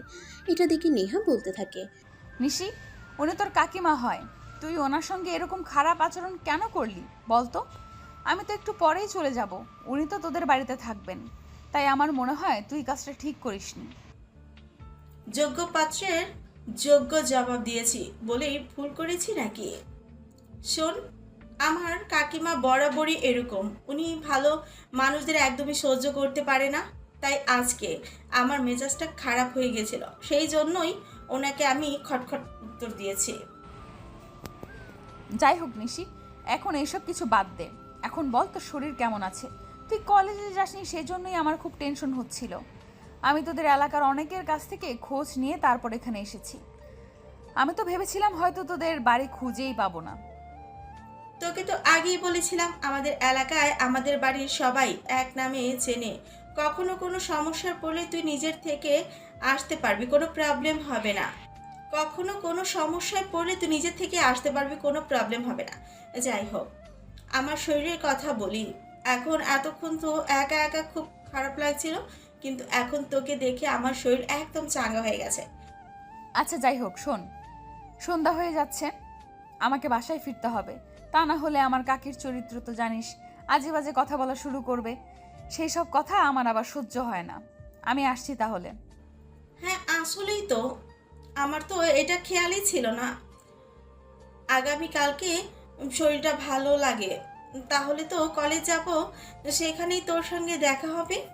নিশির কাছ থেকে বিদায় নিয়ে ওখান থেকে বের হয়ে আসতে চাইছিল, এমন সময় নিশির মা সেখানে এসে উপস্থিত হয়। আর নেহা চলে যাচ্ছে এটা দেখে উনি বলতে থাকেন, কি ব্যাপার মামুনি, তুমি তো একটু আগে এলে আর এখন চলে যাচ্ছ কেন? আমি তো তোমার জন্য নাস্তা বানাচ্ছি, তুমি নাস্তা খেয়ে তারপর যাবে। না আন্টি, সেটা আজকে আর হবে না। আমি অন্য কোনো দিন আসবো। আসলে আজকে প্রথম দিন আপনাদের বাড়িতে এসেছি, রাস্তা তো চিনি না, তাই খুঁজতে খুঁজতে অনেকটাই দেরি হয়ে গেছে। আমাকে আবার সন্ধ্যার আগেই বাড়িতে ফিরতে হবে। হ্যাঁ, মনে হয় একদমই ঠিক কথাই বলছে। আসলে আমার কাকিমার মতো ওর বাড়িতেও ওর একটা কাকিমা আছে, ওর বাবা মা বেঁচে নেই, তাই কাকার কাছেই থাকে। আর যদি ফিরতে সন্ধ্যা হয় তাহলে তো ওকে অনেক বকাবকি করবে। সন্ধ্যা হবে না, সন্ধ্যার আগে তোমাকে বাড়ি পৌঁছে দেওয়ার দায়িত্ব আমার, কিন্তু তুমি নাস্তা না করে যেতে পারবে না। তুমি আমার মেয়ের বন্ধু বলে কথা, আজ প্রথম দিন আমাদের বাড়িতে এসেছো আর কিছু না খেয়ে চলে যাবে? এটা তো হতেই পারে না। তুমি জাস্ট 10 মিনিট ওয়েট করো, 10 মিনিটের মধ্যে আমি নিয়ে আসছি। এই কথা বলে নিশির আম্মু নিশির রুম থেকে বের হয়ে কিচেনে চলে যান। তারপর কিছুক্ষণ পর নেহার জন্য নাস্তা নিয়ে রুমে আসেন। নিশি আর নেহা দুজনে একসঙ্গে নাস্তাটা সেরে নেয়। আর এদিকে নাস্তা শেষ হলে নেহা নিশির মাকে বলে, আন্টি, আমি তো আপনার কথা রাখলাম, আর এদিকে দেখতে দেখতে সন্ধ্যা হয়ে আসছে। এখন আমি বাড়ি ফিরবো কিভাবে সেটা বলেন তো? সে ব্যবস্থা আমি আগেই করে রেখেছি, সে নিয়ে তোমাকে চিন্তা করতে হবে না। তুমি নিচে এসো, আমি আমার ছেলেকে বলে রেখেছি, সে তোমাকে বাইকে করে তোমার বাড়িতে পৌঁছে দিয়ে আসবে। তারপর নেহা নিশির কাছ থেকে বিদায় নিয়ে নিচে চলে আসে। আর নিচে এসে দেখতে পায় নিশির বড় ভাই সেখানে বসে আছেন, বসে বসে মোবাইল টিপাটিপি করছে। এমন সময় নিশির মা নিশির বড় ভাইকে বলেন, নীল, তুমি এখনই নেহাকে তার বাড়িতে পৌঁছে দিয়ে আসো, একদম সন্ধ্যার আগে পৌঁছে দেবে কিন্তু। মায়ের কথা শুনে নীল মাথা তুলে তাকায়। আর চোখের সামনে নেহাকে দেখতে পেয়ে সে যেন একদম স্তব্ধ হয়ে যায়, কারণ নেহা এতটাই সুন্দরী ছিল। শুধু নীল কেন, পৃথিবীর যে কোনো ছেলে নেহাকে দেখলে প্রথম দেখাতেই প্রেমে পড়ে যাবে, এরকম একটা অবস্থা। সেজন্য নীল হা করে নেহার দিকে তাকিয়েছিল। নীলের এভাবে তাকিয়ে থাকাটা তার মায়ের চোখ এড়াতে পারে নাই, তাই তার মা বলে, নীল, তোমাকে আমি কিছু বলছি, আমি তোমাকে বলছি নেহাকে তার বাড়িতে পৌঁছে দিয়ে আসবে। হ্যাঁ আম্মু, আমি যাচ্ছি, এক্ষুনি যাচ্ছি। আমি নেহাকে তার বাড়িতে পৌঁছে দিয়ে তারপরে বাড়ি আসবো। তোমাকে কোনো চিন্তা করতে হবে না নেহা, প্লিজ আমার সঙ্গে চলুন। তখন নেহা আর কোনো কথা না বলে নীলকে অনুসরণ করতে থাকে। বাড়ির বাইরে এসে নীল বাইক স্টার্ট করে আর নেহাকে পেছনে বসতে বলে। নেহা পিছনে বসে একটু দূরেই নিজেকে রেখেছিল। তখন নীল বলে, আরে ম্যাডাম, আপনি এত দূরে বসেছেন কেন? আমাকে একটু ধরে বসুন, তা না হলে রাস্তাঘাটের যে অবস্থা, আপনি পড়ে যাবেন তো। তখন তো আবার আপনার কোমর ভেঙে গেলে আমাকে সমস্যায় করতে হবে। না, সেরকম কিছুই হবে না। আপনি বাইক চালান, আমি নিজেকে সেফ রাখতে পারবো। আমাকে নিয়ে আপনার কোনো চিন্তা করতে হবে না। আপনি যত দ্রুত সম্ভব আমাকে শুধু বাড়িতে পৌঁছে দিন, তাহলেই হবে। আমার অন্য কিচ্ছু লাগবে না। নীল বুঝতে পারলো নেহা একটু আনইজি ফিল করছে, তাই সে নেহাকে আর কিছুই বলল না, বাইক চালাতে থাকলো। রাস্তার মাঝে হঠাৎ একটা ম্যানহোলের ঢাকনার সঙ্গে ধাক্কা লেগে যায়। আর তখনই নেহা একদম ছিটকে পড়ে যাচ্ছিল। তখনই নীল বলতে থাকে, কি ব্যাপার ম্যাডাম, আমি যে তখন আপনাকে বললাম আমাকে ধরে বসুন, ধাক্কা খেয়ে পড়ে যাবেন, কিন্তু তখন তো আপনি আমার কোনো কথাই শুনলেন না। এখন তো আরেকটু হলে পড়ে যাচ্ছিলেন, তখন কাকে দোষ দিতেন? তখন নেহা আর কোনো কথা না বলে একটু কাছে এসে নীলকে ধরে, তারপর বসে। আর নীল বাইক চালাতে থাকে। প্রতিমধ্যে নীল নেহাকে বলে, তা ম্যাডাম, আপনি আমার বোনের বন্ধু সেটা তো শুনলাম, কিন্তু আপনার পরিচয়টা তো এখনও জানা হলো না। আই মিন, আপনার নামটা জানতে পারি? আমি নেহা, নেহা ইসলাম। মাশাআল্লাহ, অনেক সুন্দর। আপনার চেহারাটাও যেমন সুন্দর, তেমনি আপনার নামটাও সুন্দর। আপনার নামটা কে রেখেছিল বলেন তো? আপনি এত কিছু কেন জিজ্ঞেস করছেন? আমি তো সেটাই বুঝতে পারছি না। আমার নাম কে রেখেছিল না রেখেছিল সেটা জেনে আপনার কি লাভ, বলেন তো শুনি। আপনি এমন কেন বলেন তো? আপনি আমার বোনের বান্ধবী হন, সেই সূত্রে আমি আপনাকে কিছু কথা জিজ্ঞাসা করতেই পারি। তাই বলে আপনি এভাবে রিয়্যাক্ট করছেন কেন? আমি আপনার কথার একটু রিয়্যাক্ট করতাম না যদি আপনি এত প্যাচাল না পারতেন। আপনি আমার নাম জিজ্ঞেস করেছেন, আপনি আমার নাম জিজ্ঞেস করেছেন, আপনাকে আমার নাম বলে দিয়েছি, কিন্তু তারপরও আপনি এত পেঁচাল কেন পারছেন সেটা বলেন তো। আচ্ছা বাবা, ঠিক আছে, আমার ঘাট হয়েছে। আমি আর আপনাকে কোনো কিছুই জিজ্ঞাসা করব না। যাই হোক, আপনি কিন্তু সত্যি অনেক সুন্দরী, বলতে গেলে প্রথম দেখায় প্রেমে পড়ে যাওয়ার মতো বলতে পারেন। এই যে মিস্টার দেখুন, এখন কিন্তু একদম বাড়াবাড়ি হয়ে যাচ্ছে বলে দিলাম। আপনি কিন্তু একদম ধৈর্যের সীমা ছাড়িয়ে যাচ্ছেন। আমি কিন্তু এখন লাফ মেরে বাইক থেকে নেমে যাব বলে দিলাম। আরে ম্যাডাম, আপনার কি মাথা খারাপ হয়ে গেছে নাকি? আপনি যদি এখন লাফ দিয়ে বাইক থেকে নেমে পড়েন তাহলে তার পরিণাম কি হবে সেটা আপনি জানেন। নির্ঘাত একটা অ্যাক্সিডেন্ট, তারপর আপনার হাত পা তো ভাঙবেই, তখন আমি কি কৈফিয়ত দেব সেটা বলতে পারেন? সেই সব কিছু তো আর আমার চিন্তা করার বিষয় নেই। এই সব কিছু হলো আপনার চিন্তা করার কারণ। আপনি একটা অপরিচিত মেয়েকে এত প্রশ্ন করছেন কি করে? আমি তো সেটাই বুঝতে পারছি না। আমি তো অপরিচিত কারোর সঙ্গে কথা বলতে আনকমফোর্টেবল ফিল করি। সেটা অবশ্য ঠিক আছে, কিন্তু আমি তো আপনার এত পরিচিত কেউ নই। আমি আপনার বান্ধবীর বড় ভাই হই, সেই সূত্রে আপনার খুব কাছেরই একজন বলতে পারেন। হ্যাঁ ভাইয়া, ঠিক আছে, আমি বুঝতে পেরেছি। এখন দয়া করে আপনি গাড়িটা চালান, আমাকে যত দ্রুত সম্ভব আমার বাড়িতে পৌঁছে দিন। আমি আপনার কাছ থেকে আর কোনো অ্যাডভাইস শুনতে চাইছি না, প্লিজ। আপনি মুখটা বন্ধ করে গাড়ি চালান। তখন নীল আর কোনো কথা বলে না, চুপচাপ বাইক চালাতে থাকলো। আর কিছুক্ষণের মধ্যে নেহাদের বাড়ির সামনে এসে বাইক দাঁড়ালো। নেহা বাইক থেকে নেমে কোনো কিছু না বলেই সোজা বাড়ির ভিতরে ঢুকে গেল। এই বিষয়টা নীলের একদম বোধগম্য হলো না, কারণ সে এতটা রাস্তা জার্নি করে এসেছে, অন্তত একটা থ্যাঙ্কস বলা প্রয়োজন ছিল। নীল তখন আর সেখানে অপেক্ষা না করে বাড়িতে চলে এলো, কারণ সে বুঝতে পেরেছে আর যাই হোক এই মেয়ে কখনো পিছন ফিরে তাকাবে না। বাড়িতে এসে নীল সোজা তার বোনের রুমে চলে যায়। গিয়ে দেখে তার বোন মোবাইল টিপাটিপি করছে। তখন সে তার বোনের পাশে বসে বেশ কিছুক্ষণ বসে থাকার পর তার বোন জিজ্ঞাসা করে, কি ব্যাপার ভাইয়া, কি হয়েছে তোর? তুই সেই কখন থেকে এখানে বসে আছিস, আমাকে কিছু বলবি নাকি? হ্যাঁ, আমি তো সেই কখন থেকে তোকে কিছু বলার জন্য এখানে বসে আছি, কিন্তু তুই তো ফোনে এতটাই নিমগ্ন আছিস যে আমি এখানে বসে আছি সেটা তোর চোখেই পড়ছে না। আসলে আমি মোবাইলে গেম খেলছিলাম, তাই তোর দিকে খেয়াল করিনি। আর তোর যদি কিছু বলার থাকে তাহলে তো তুই বলতেই পারতি, আমি শুনিনি। তা আচ্ছা ঠিক আছে, যা হওয়ার তা হয়ে গেছে। এবার বল তুই কি বলতে এসেছিস? তোর বান্ধবীটা এরকম কেন বলতো? আমি এতটা রাস্তা জার্নি করে তাকে বাড়িতে পৌঁছে দিতে গেলাম, আর সে আমাকে অন্তত একটা থ্যাঙ্কস না জানিয়ে বাড়ির ভিতরে ঢুকে গেল। এরপর আমি আরও অনেকক্ষণ অপেক্ষা করেছিলাম, কিন্তু তোর বান্ধবীটা একবারের জন্য পিছন ফিরেও তাকালো না। কেন রে ভাইয়া, সে তোকে থ্যাঙ্কস জানায়নি বলে এত কষ্ট পাচ্ছিস কেন? তুই কি প্রথম দেখাতেই নেহার প্রেমে পড়ে গেছিস নাকি? সে আমি বলতে পারবো না, শুধু এইটুকুই বলতে পারবো তোর বান্ধবীর চোখের জাদু আছে। সে প্রথম দেখাতে আমার মনটা কেড়ে নিয়েছে। আমার মনটা এখন আর আমার কাছে নেই রে, তোর বান্ধবী নিয়ে গেছে। দেখ ভাইয়া, একটা কথা তোকে আমি বলছি, তুই যেরকম ভাবছিস আমার বান্ধবী কিন্তু সেই রকম না। আমার বান্ধবী সুন্দরী মেয়ে মানুষ, তার পেছনে তোর মতো হাজারটা ছেলের লাইন মারে, কিন্তু আমার বান্ধবী আজ পর্যন্ত কোনো ছেলেকে পাত্তা দেয়নি। আর সেখানে তুই কি না তোর কথা ভাবছিস, একদমই কিছু হবে না রে ভাইয়া। আচ্ছা, তুই আমার বোন নাকি শত্রু সেটাই বল। তোর বান্ধবীকে আমার সত্যি পছন্দ হয়ে গেছে বলতে পারিস। প্রথম দেখাতেই ভালোবেসে ফেলেছি। প্লিজ বোন, আমার একটা কিছু ব্যবস্থা কর। দেখো ভাইয়া, প্রথমত নেহার বাবা মা বেঁচে নেই, তারা একটা রোড অ্যাক্সিডেন্টে মারা গেছেন। এরপর থেকে তার একটা দূর সম্পর্কে চাচা তার দেখাশোনা করে। সেখানে খুব কষ্টে মেয়েটা নিজের পড়াশোনা এগিয়ে নিয়ে যাচ্ছে। বাবার কিছু অর্থ সম্পত্তি ছিল বলেই সে আজ এত দূর আসতে পেরেছে, নয়তো পারত না। সেখানে বলতে গেলে প্রেম ভালোবাসা তার জন্য ফরজ নয়। দেখ নিশি, আমি অত কিছু জানি না। আমি সত্যি বলছি, নেহাকে আমি ভালোবেসে ফেলেছি, যাকে ছাড়া আমি থাকতে পারবো না। প্লিজ নিশি, একটা কিছু কর। আমি কিভাবে কি করব আর কিভাবে কি করতে পারি সেটা তো বুঝতে পারছি না। দেখো ভাইয়া, আসলে দেখা মোবাইল ফোন ইউজ করে না। সে যদি মোবাইল ফোন ইউজ করতো তাহলে আমি তার মোবাইল নাম্বারটা আমি জোগাড় করে দিতে পারতাম, কিন্তু আধুনিক যুগে এসেও অনাধুনিক যুগে রয়ে গেছে নেহা। সেটা কোনো সমস্যা নয়, আমি কালকে একটা মোবাইল কিনে দেব। সেটা তুই তোর বান্ধবীর কাছে পৌঁছে দিতে পারবি তো তাহলেই হয়ে যাবে। আর কিছুই করতে হবে না তোকে।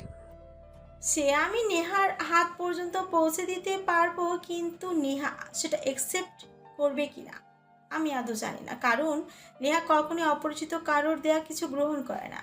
আর সেখানে তুমি একটা ছেলে মানুষ, সেটা রিসিভ করবে কিনা আমি বলতে পারছি না। প্লিজ নিশি, আমি তোর বড় ভাই হিসেবে তোকে রিকোয়েস্ট করে বলছি, তুই আমার এইটুকু উপকার কর। তারপর তুই আমার কাছে যা চাইবি আমি তোকে তাই দেব, কোনো কিছুরই কমতি রাখবো না। ঠিক আছে, কোনো সমস্যা নেই।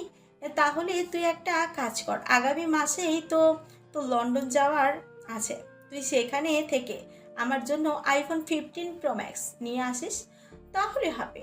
আর যদি তুই আমার শর্তে রাজি না হোস, তাহলে আমি তোর জন্য কিছুই করতে পারবো না। আর তুই নিজের চিন্তা নিজেই কর। বোন আমার, তুই আমার কাছে যা চাইবি আমি তোকে তাই দেব। তুই আইফোন 15 প্রো ম্যাক্স চাস তো আমি তোকে এটাই এনে দেব, কিন্তু প্লিজ তুই নেহার সঙ্গে আমাকে একটু সেটিং করিয়ে দে। ঠিক আছে, এখন যা। এখন আর আমাকে পা মারিস না। আগামীকাল বিকেলে আমি যখন কলেজ থেকে বের হব, তখনই তুই নিশির জন্য কিনে আনা ফোনটা আমার হাতে পৌঁছে দিস, তাহলেই হবে। তোকে আর কিছু করতে হবে না, বুঝতে পেরেছিস? ওকে মাই ডিয়ার সুইট সিস্টার, আমি যথাসময়ে জিনিসটা তোর হাতে পৌঁছে দেব লক্ষ্মী বোন আমার। তুই শুধু আমার ভালোবাসার মানুষটাকে আমার করে নিতে একটু সহযোগিতা কর। আচ্ছা বাবা, ঠিক আছে। এখন আর আমাকে পাম না দিয়ে এখান থেকে সর, আমি পড়তে বসবো। আমার পড়াশোনা করার সময়, আমাকে একদম বিরক্ত করতে আসবে না। তখন নীল আর কোনো কথা না বলে চুপচাপ সেখান থেকে চলে গেল। পরের দিন যথাসময়ে এসে নিশির হাতে নেহার জন্য কিনা মোবাইল ফোনটা তুলে দেয়। আর সেটা হাতে পেয়ে নিশি বলে, আমি তোর কাজটা করে দিচ্ছি, তবে তুই কিন্তু আমার কাজটা করে দিতে মনে রাখবি। তুই যদি আমার জন্য আইফোন 15 প্রো ম্যাক্স না কিনে আনিস, তাহলে কিন্তু আমি তোর সঙ্গে কোনো কথাই বলবো না। আর একটা ভালো কথা তোকে মনে করিয়ে দিচ্ছি, যদি আমার কথাটা ভুলে যাস, তাহলে তুই এটাও মনে রাখিস যে আমি এখন যেভাবে তোর সম্পর্কটা জুড়ে দিচ্ছি, ঠিক সেভাবে তোর সম্পর্কটা ভেঙে দিতেও দুইবার চিন্তা করবো না। আচ্ছা শোন, তুই তোর ভাইয়ার কাছে কোনো কিছু চেয়ে পাস নিয়ে এটা কখনো হয়েছে? হয়নি তো, তাহলে তুই এত চিন্তা কেন করছিস বল? আমি যত সময় তোর জিনিসটা তোর হাতে তুলে দেব, এখন শুধু আমাকে নেহার সঙ্গে সেটিংটা করিয়ে দে প্লিজ বোন আমার। তখন নিশি আর কোনো কথা না বলে মোবাইলটা হাতে নিয়ে সেখান থেকে চলে যায়। আর নেহাকে নিয়ে একটু পরেই কলেজ থেকে বের হয়। কলেজ থেকে বের হতেই নিশির হাতে মোবাইল বক্স দেখে নেহা বলে, কি ব্যাপার দোস্ত, তোর হাতে নতুন মোবাইলের বক্স কেন? মোবাইল কিনেছিস নাকি? হ্যাঁ, আমি তোর জন্য কিনে এনেছি, যাতে আজকের পর থেকে আমার কোনো প্রবলেম হলে তুই আমার খোঁজ খবর রাখতে পারিস, যাতে আজকের পর আর কখনো আমার বাড়িতে গিয়ে তোকে গতকালের মতো অপমানিত হতে না হয়।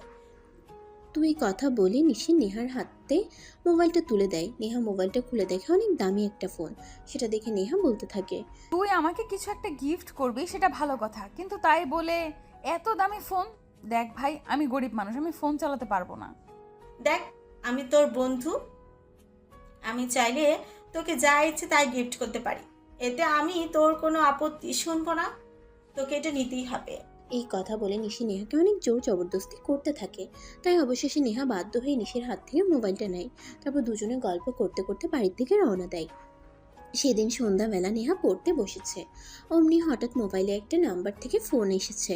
নেহা মনে মনে ভাবলো হয়তো নিশি তাকে ফোন করেছে, কারণ নিশি তাকে ফোনটা কিনে দিয়েছে। আর এই ফোনের নাম্বার নিশি ছাড়া অন্য কেউ জানে না। তাই নেহা ফোনটা রিসিভ করে। আর ফোনটা রিসিভ করতেই অপর পাশ থেকে একটা ছেলে কণ্ঠ শুনতে পায়। হ্যালো মাই ডিয়ার, কেমন আছো তুমি? হ্যালো, এক্সকিউজ মি, কে আপনি? আর এসব কি বলছেন? আমাকে এবার কেন ফোন করেছেন বলেন তো? আমি তোমার স্বপ্নের সেই পুরুষ যাকে তুমি প্রতিদিন কল্পনাতে এঁকে বেড়াও। আমি সেই পুরুষ যার চোখে চোখ রেখে তুমি পুরো পৃথিবী দেখতে চাও। আমি সেই পুরুষ যার হাতে হাত রেখে তুমি অনেকটা পথ হেঁটে যেতে চাও। হ্যালো, এক্সকিউজ মি মিস্টার, এসব সস্তা ডায়লগ আমার কাছে দিতে আসবেন না। এসব সস্তা ডায়লগের কোনো মূল্যায়ন আমার কাছে হবে না। আপনি অন্য মক্কেল খুঁজেন। আর এটা মনে হয় রং নাম্বার, তাই নাম্বারটা একটু ডিলিট করে দিবেন। একদমই না ম্যাডাম, আমি সঠিক জায়গায় আর সঠিক নাম্বারে ফোন করেছি। আমি আমার প্রিয়তমার কাছে ফোন করেছি। আমি একজন আর্কিটেক্ট, আমি চিন্তাভাবনা করে তারপরে কোনো সিদ্ধান্ত নেই। তাই আপনার ক্ষেত্রেও আমি চিন্তাভাবনা করে তারপরে সিদ্ধান্ত নিয়েছি। হুটহাট কিছুই করিনি, তাই ভুল হওয়ার কোনো চান্স নেই। না মানে আপনি কি বলছেন? আমি কিছুই বুঝতে পারছি না। আর আপনি কে বলছেন? আপনি আপনার পরিচয়টা অন্তত আমাকে দিন। দেখুন, আমার কিন্তু এখন ধৈর্য হারিয়ে যাচ্ছে। আমি কিন্তু আপনার সঙ্গে খারাপ আচরণ করতে বাধ্য হব, আর আমি চাই না আপনি সেরকম কিছু করতে আমাকে বাধ্য করবেন। ওকে মাই ডিয়ার সুইটহার্ট, আমার পরিচয় আমি তোমাকে দিয়েছি, তোমাকে আমার পরিচয় দিতে আমার কোনো সমস্যা নেই। আমি নীল, তোমার বান্ধবী নিশির বড় ভাই বলছি। মানে কি? আমি তো কিছুই বুঝতে পারছি না। বিকেলে নিশি আমাকে ফোন গিফট করলো, এই ফোনের নাম্বার নিশি ছাড়া অন্য কেউ জানে না, আর এখন আপনি আমাকে ফোন করছেন কি করে বলেন তো? প্রিয়তমা, সত্যি বলতে তোমাকে এই ফোনটা আমি গিফট করেছি। আমি নিশির মাধ্যমে তোমার কাছে এই ফোনটা পৌঁছে দেওয়ার বন্দোবস্ত করেছি। মিথ্যে বলবো না, আমি তোমাকে প্রথম দেখাতেই ভালোবেসে ফেলেছি। বলতে গেলে আমি একদম প্রথম দেখাতেই তোমার প্রেমে দিওয়ানা হয়ে গেছি। তোমাকে ছাড়া আমার চারপাশ অন্ধকার। So I love you. দেখুন, আমার মনে হয় আপনি ভুল কিছু করছেন, তাই আপনার সঠিক পথে হাঁটা প্রয়োজন। আপনি আমাকে দয়া করে ছেড়ে দিন, এইসব কাজ আমাকে দিয়ে হবে না। আপনি হয়তো নিজের কাছে শুনেছেন আমার সম্পর্কে, তাই সেই গোলাপে হাত দিয়েন না যে গোলাপে হাজারোটা কাঁটা আছে। আমি সেই গোলাপে হাত দেব যে গোলাপে হাজারটা নয় লাখটা কাটা আছে। আমি অসীম সাগরের তলদেশ থেকে আমার ভালোবাসাকে জয় করে এনে দেখিয়ে দিতে চাই আমার ভালোবাসা সত্যি। প্লিজ নেহা, আমায় অ্যাকসেপ্ট করে নাও। তোমাকে ছাড়া আমি বাঁচতে পারবো না। শুনুন, বেঁচে থাকার মরে যাওয়ার দুটোই বেঁচে থাকার মরে যাওয়ার দুটোই আল্লাহ পাক রাব্বুল আলামিনের হাতে। এতে মানুষের কোনো হাত আছে বলে আমি অন্তত মনে করি না। তাই আমি আপনাকে অ্যাডভাইস দেব, যেটা করছেন ভুল করছেন, সঠিক কিছু করুন। আমার পেছনে অযথাই টাইম ওয়েস্ট করবেন না, কোনো লাভ হবে না। কিন্তু আমি যে তোমাকে ভালোবাসি নেহা, তোমাকে ছাড়া সত্যি আমার বেঁচে থাকা সম্ভব নয়। তোমাকে আমি আমার করে পেতে চাই, প্লিজ নেহা। আপনাকে আমি আর কতবার বলবো, আপনার কথায় রাজি হওয়া আমার পক্ষে সম্ভব নয়। আমি একটা অনাথকে সবাই করুণা করতে পারে, কেউ ভালোবাসতে পারে না। তাই আমি আপনাকে রিকোয়েস্ট করে বলছি, আপনি এইসব কথা নিয়ে আর কখনো আমাকে ফোন দিবেন না। এরপর আর কোনো উত্তরের অপেক্ষা না করে নেহা সঙ্গে সঙ্গে ফোনটা কেটে দেয়। আর নীল তখন বারবার ফোন দিতে থাকে।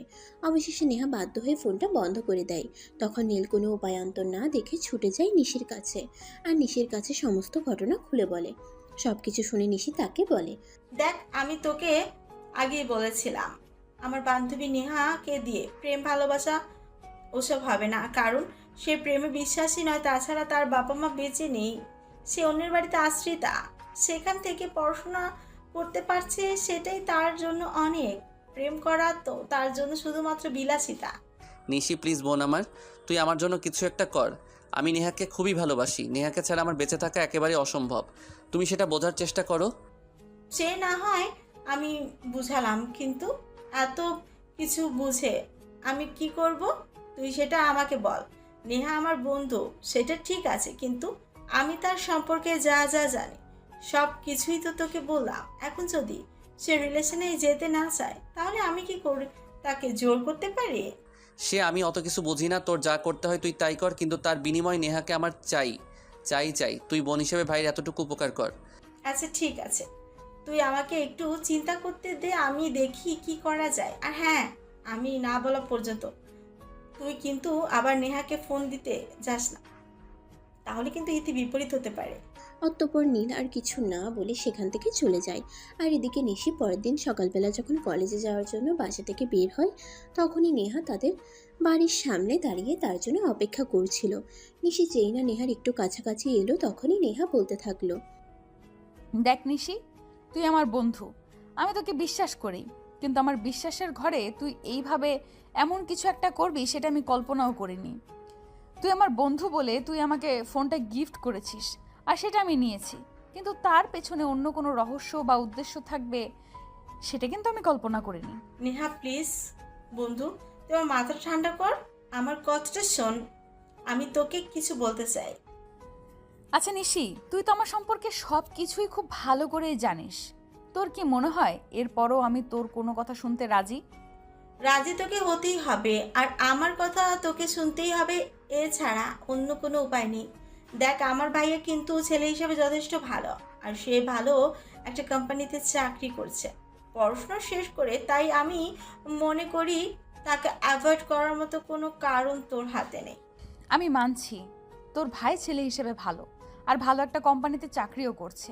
সেই সূত্রে সে একটা ভালো বেতনও পায়, আর সেই জন্যই তোর ভাইকে মেনে নিতে হবে এমন কোনো কারণ আমার জানা নেই। তাছাড়া যেখানে তুই, আমি আর আমার ফ্যামিলির ব্যাকগ্রাউন্ড সম্পর্কে সব কিছুই জানে, সেখানে এইসব কথা বলা পাগলের প্রলাপ ছাড়া আমার কাছে কিছুই মনে হয় না। নেহা চুপ কর। তুই এতক্ষণ ধরে আমি শুধু তোর বকবকানি শুনেই যাচ্ছি। এবার তুই আমাকে কিছু বলতে দে। আমার ভাইয়া তোকে সত্যি অনেক ভালোবাসে। প্রথম দেখাতে সে তোকে অনেক ভালোবেসে ফেলেছে, যাকে বলে লাভ এট ফার্স্ট সাইট। তার পৃথিবীতে বলতে সে এখন শুধু তোকেই দেখতে পায়। তুই ছাড়া তার পৃথিবীতে অন্য কোনো মেয়ে মানুষের বিচরণ নেই। তাই আমি তোকে শেষবারের মতো রিকোয়েস্ট করে বলছি, তুই আমার ভাইকে প্লিজ অ্যাকসেপ্ট করে নে। ধরলাম আমি তোর ভাইকে একসেপ্ট করেই নিয়েছি, কিন্তু তোর ফ্যামিলি, তোর মা, তোর বাবা, তাছাড়া তোরা তো জয়েন্ট ফ্যামিলিতে বিলং করিস। তোর ফ্যামিলির কেউ আমাকে কোনো দিনও একসেপ্ট করবে না, হাজার হোক আমি একটা এতিম মেয়ে। তুই যদি অনাথ না হয়ে একটা বেদে কন্যাও হতি, তাহলে আমার ভাইয়া তোকেই চাইতো। তাই আমি বলবো ওইসব কিছু অজুহাত আমার ভাইকে দেখিয়ে কোনো লাভ হবে না, কারণ আমার ভাইয়া সত্যি তাকে ভালোবাসে। সে জাতকুল আর ধর্ম বর্ণ বিচার করে না।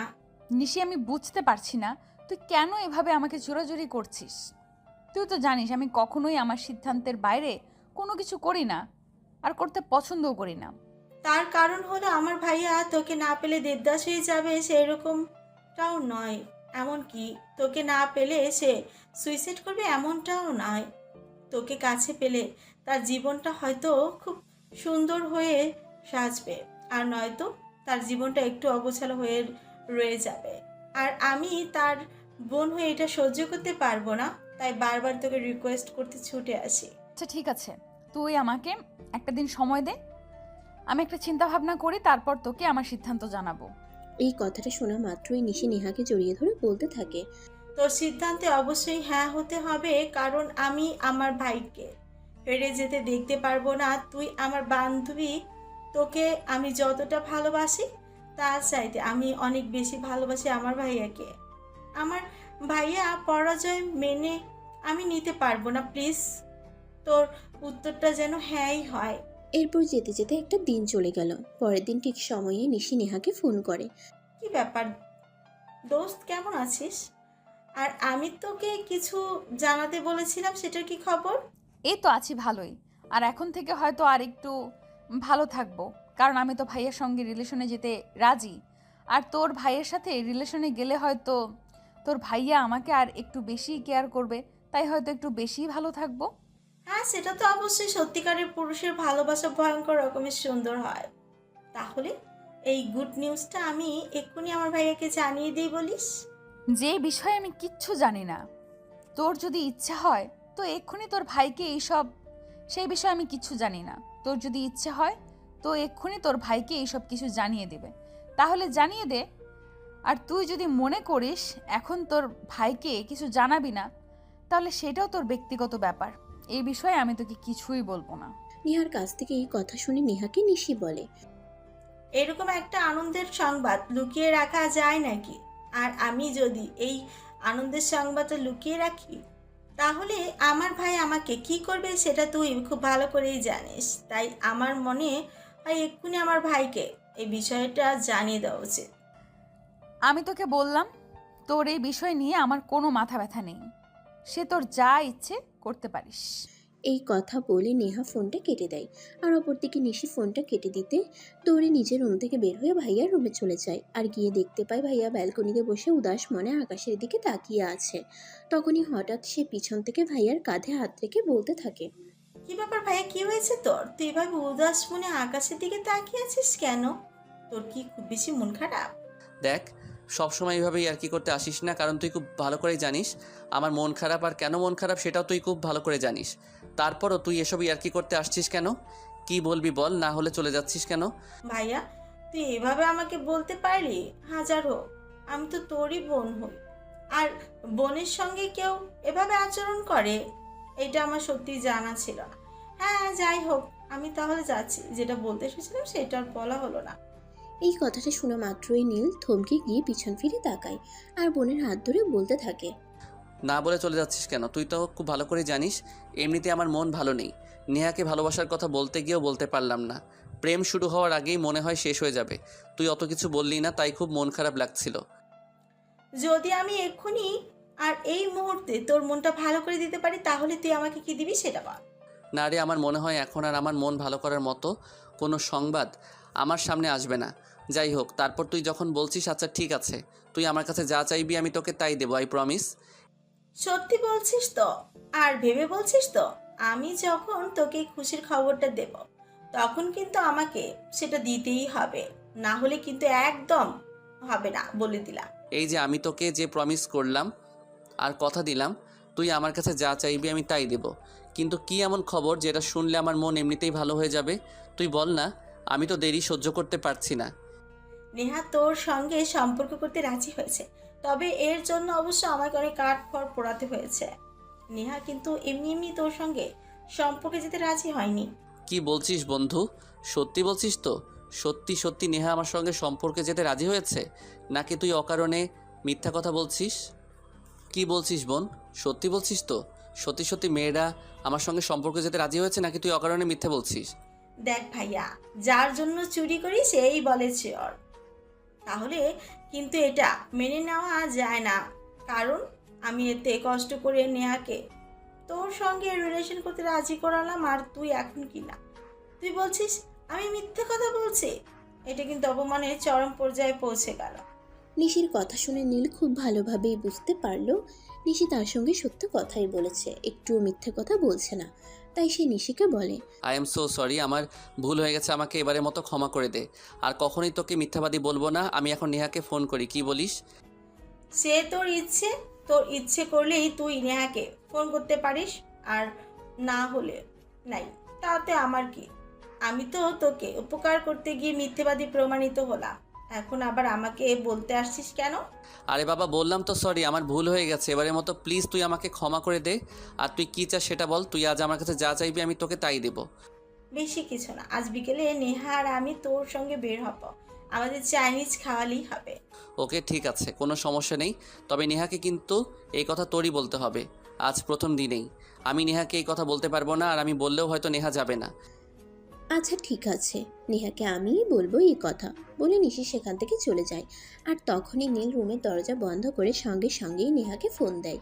দুবার রিং হওয়ার পরে নেহা ফোনটা রিসিভ করে, আর রিসিভ করতেই নীল বলতে শুরু করে। ও প্রিয়তমা, যখন ভালোই বাসবে তখন এতটা সময় নিলে কেন? জানো এই দুদিন আমার কতটা কষ্ট হচ্ছিল।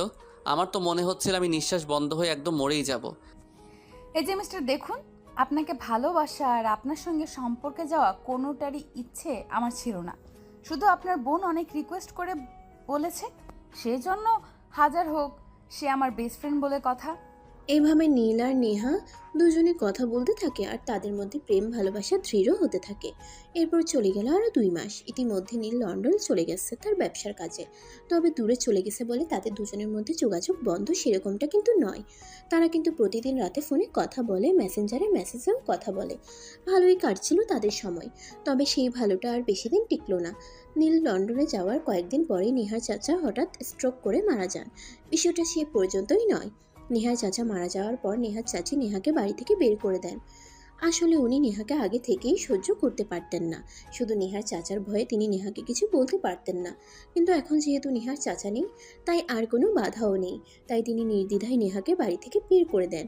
একবার চিন্তাও করলেন না যুবতী একটা মেয়ে কোথায় যাবে, কি করবে, কোথায় থাকবে। এই কথাটা কোনোভাবেই নিশির কান পর্যন্ত পৌঁছায়। আর নিশি এই কথাটা শুনেই তার মাকে বলে, মা নেহাকে তার চাচি বাড়ি থেকে বের করে দিয়েছে। এসব তুই কী বলছিস? এমন যুবতী একটা মেয়েকে কেউ এভাবে বাড়ি থেকে বের করে দেয়? তাছাড়া নেহা তো ওনার নিজের সন্তানের মতো, তিনি কিভাবে পারলেন এই কাজটা করতে? আমিও তো এটাই বুঝতে পারছি না, উনি মানুষ নাকি অন্য কিছু। একটা মানুষ এরকম কাজ কোনোদিন করতে পারে? এটা তো আমার বিশ্বাসই হয় না। হ্যাঁ, এটা কোনো মানুষের কাজ হতে পারে না। আচ্ছা যাই হোক, নেহা এখন কোথায় আছে সেই বিষয়ে তুই কোনো আপডেট পেয়েছিস?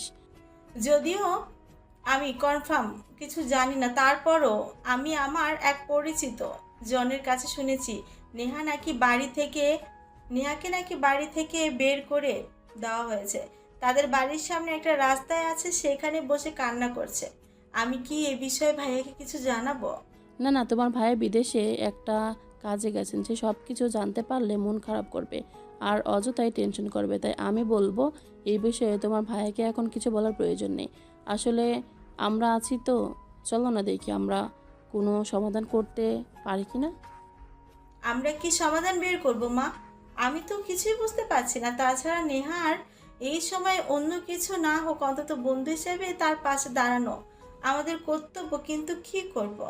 তুমি একটা কাজ করো এখনই, আর এক মুহূর্ত দেরি না করে আমাদের ড্রাইভারকে নিয়ে বেরিয়ে পড়ো। নেহা যেখানে থাকুক না কেন, যদি জীবিত থাকে তাহলে তাকে নিয়ে তারপর বাড়িতে ফিরবে, এটা আমার আদেশ। কিন্তু আম্মু, নেহাকে যদি আমি আমাদের বাড়িতে নিয়ে আসি তাহলে তো আমাদের বাড়িতেও ঝামেলা শুরু হয়ে যাবে। কারণ ছোট কাকিমা তো নেহাকে একদমই সহ্য করতে পারেন না। ছোট কাকিমার কথার মাঝে নেহা আমাদের বাড়িতে আসে, আর সেখানে কিনা আমি নেহাকে আমাদের বাড়িতে আনতে যাব। সে অত কিছু তোমাকে আমি চিন্তা করতে বলিনি। তোমার ছোট কাকিমা যেমন এই বাড়ির বউ, তেমনি আমি এই বাড়ির বড় বউ হিসাবে তোমার ছোট কাকিমার চাইতে এ বাড়িতে আমার অধিকার বেশি। তাই আমি তোমাকে যেটা বলছি তুমি সেটাই করো। তুমি এখনই বাড়ি থেকে বের হও, আর নেহাকে না পাওয়া পর্যন্ত বাড়িতে ফিরবে না। তখন নিশি আর এক মুহূর্ত দেরি না করে বাড়ি থেকে সোজা বের হয়ে গেল আর তার পরিচিত জনে দেওয়া লোকেশনে পৌঁছে গেল। সে সেখানে পৌঁছে দেখতে পেল সত্যি সত্যি নেহা একটা গাছের নিচে বসে অনেক কানাকাটি করছে। নেহার এমন অবস্থা দেখে নিশির যেন একদম কলিজা ফেটে যাওয়ার মতো অবস্থা। কিন্তু সে নিজেকে দুর্বল না করে আস্তে আস্তে নেহার পাশে গিয়ে বসলো আর তারপর নেহাকে বলল, নেহা, তুমি এক্ষুনি আমার সঙ্গে চলো। আম্মু তোমাকে আমার সঙ্গে আমাদের বাড়িতে নিয়ে যেতে বলেছে। নেহা তখন নিশির গলার আওয়াজ শুনে চোখের জল মুছে তারপর নিশির দিকে তাকিয়ে বলতে লাগলো, আরে নিশি, তুমি কখন আসলে? আর আমি যেখানে আছি সেটা তোমাকে কে বললো? সব খবর কাউকে পৌঁছে দিতে হয় না, আমি নিজেই নিজের খবর পেয়ে ছুটে এসেছি। আম্মু আমাকে পাঠিয়েছে, বলেছে তোমাকে সঙ্গে নিয়ে যেতে। নিশি, আমাকে নিয়ে এত চিন্তা করো না। আমি কোনো রকমে কোথাও একটা থেকে যেতে পারবো, কিন্তু তোমাদের বাড়িতে গিয়ে তোমাদেরকে ঝামেলায় ফেলতে চাই না। প্লিজ নিশি, এখান থেকে চলে যাও। নেহা, এখন কিন্তু খুব বেশি বাড়াবাড়ি হয়ে যাচ্ছে। তুমি কিন্তু আমার কোনো কথাই শুনছো না। আমি তোমাকে কত করে বলছি, আম্মু বলেছে তোমাকে নিয়ে যেতে, আর এইদিকে তুমি বারবার আমার মুখের উপর বলেই চলেছো তুমি যাবে না। তুমি চেয়েছো, ওটা কি বলবে? আমি আবার কি চাইবো বলো? দেখো, আমি নিজেই সমস্যার মধ্যে আছি, সেখানে আমি তোমাদেরকে কেন অযথায় সমস্যায় ফেলতে যাব বলো? তোমাদের জয়েন্ট ফ্যামিলি, যদি জয়েন্ট ফ্যামিলি না হতো তাহলে আমি সেখানে গিয়ে থাকতে পারতাম, কিন্তু জয়েন্ট ফ্যামিলিতে বাড়তি মানুষ একটা কীরকম দেখায়। ঠিক আছে, আমি বুঝতে পেরেছি, আমার কথায় কোনো কাজ হবে না। দাঁড়াও, আমি এক্ষুনি আম্মুকে ফোন দিচ্ছি। এই কথা বলে নিশি আর এক মুহূর্ত দেরি না করে তার মাকে ফোন দেয় আর তার মা ফোনটা রিসিভ করতেই নিশি তার মাকে সবকিছু খুলে বলে। সবকিছু শোনার পর নিশির মা নিশিকে বলে নেহার কাছে ফোনটা দেওয়ার জন্য। নিশি তখন ফোনটা নেহার হাতে তুলে দেয় আর নেহা তখন বলে, আসসালামু আলাইকুম আন্টি। দেখুন আন্টি, নিশি এসব কি আবল তাবল বলছে।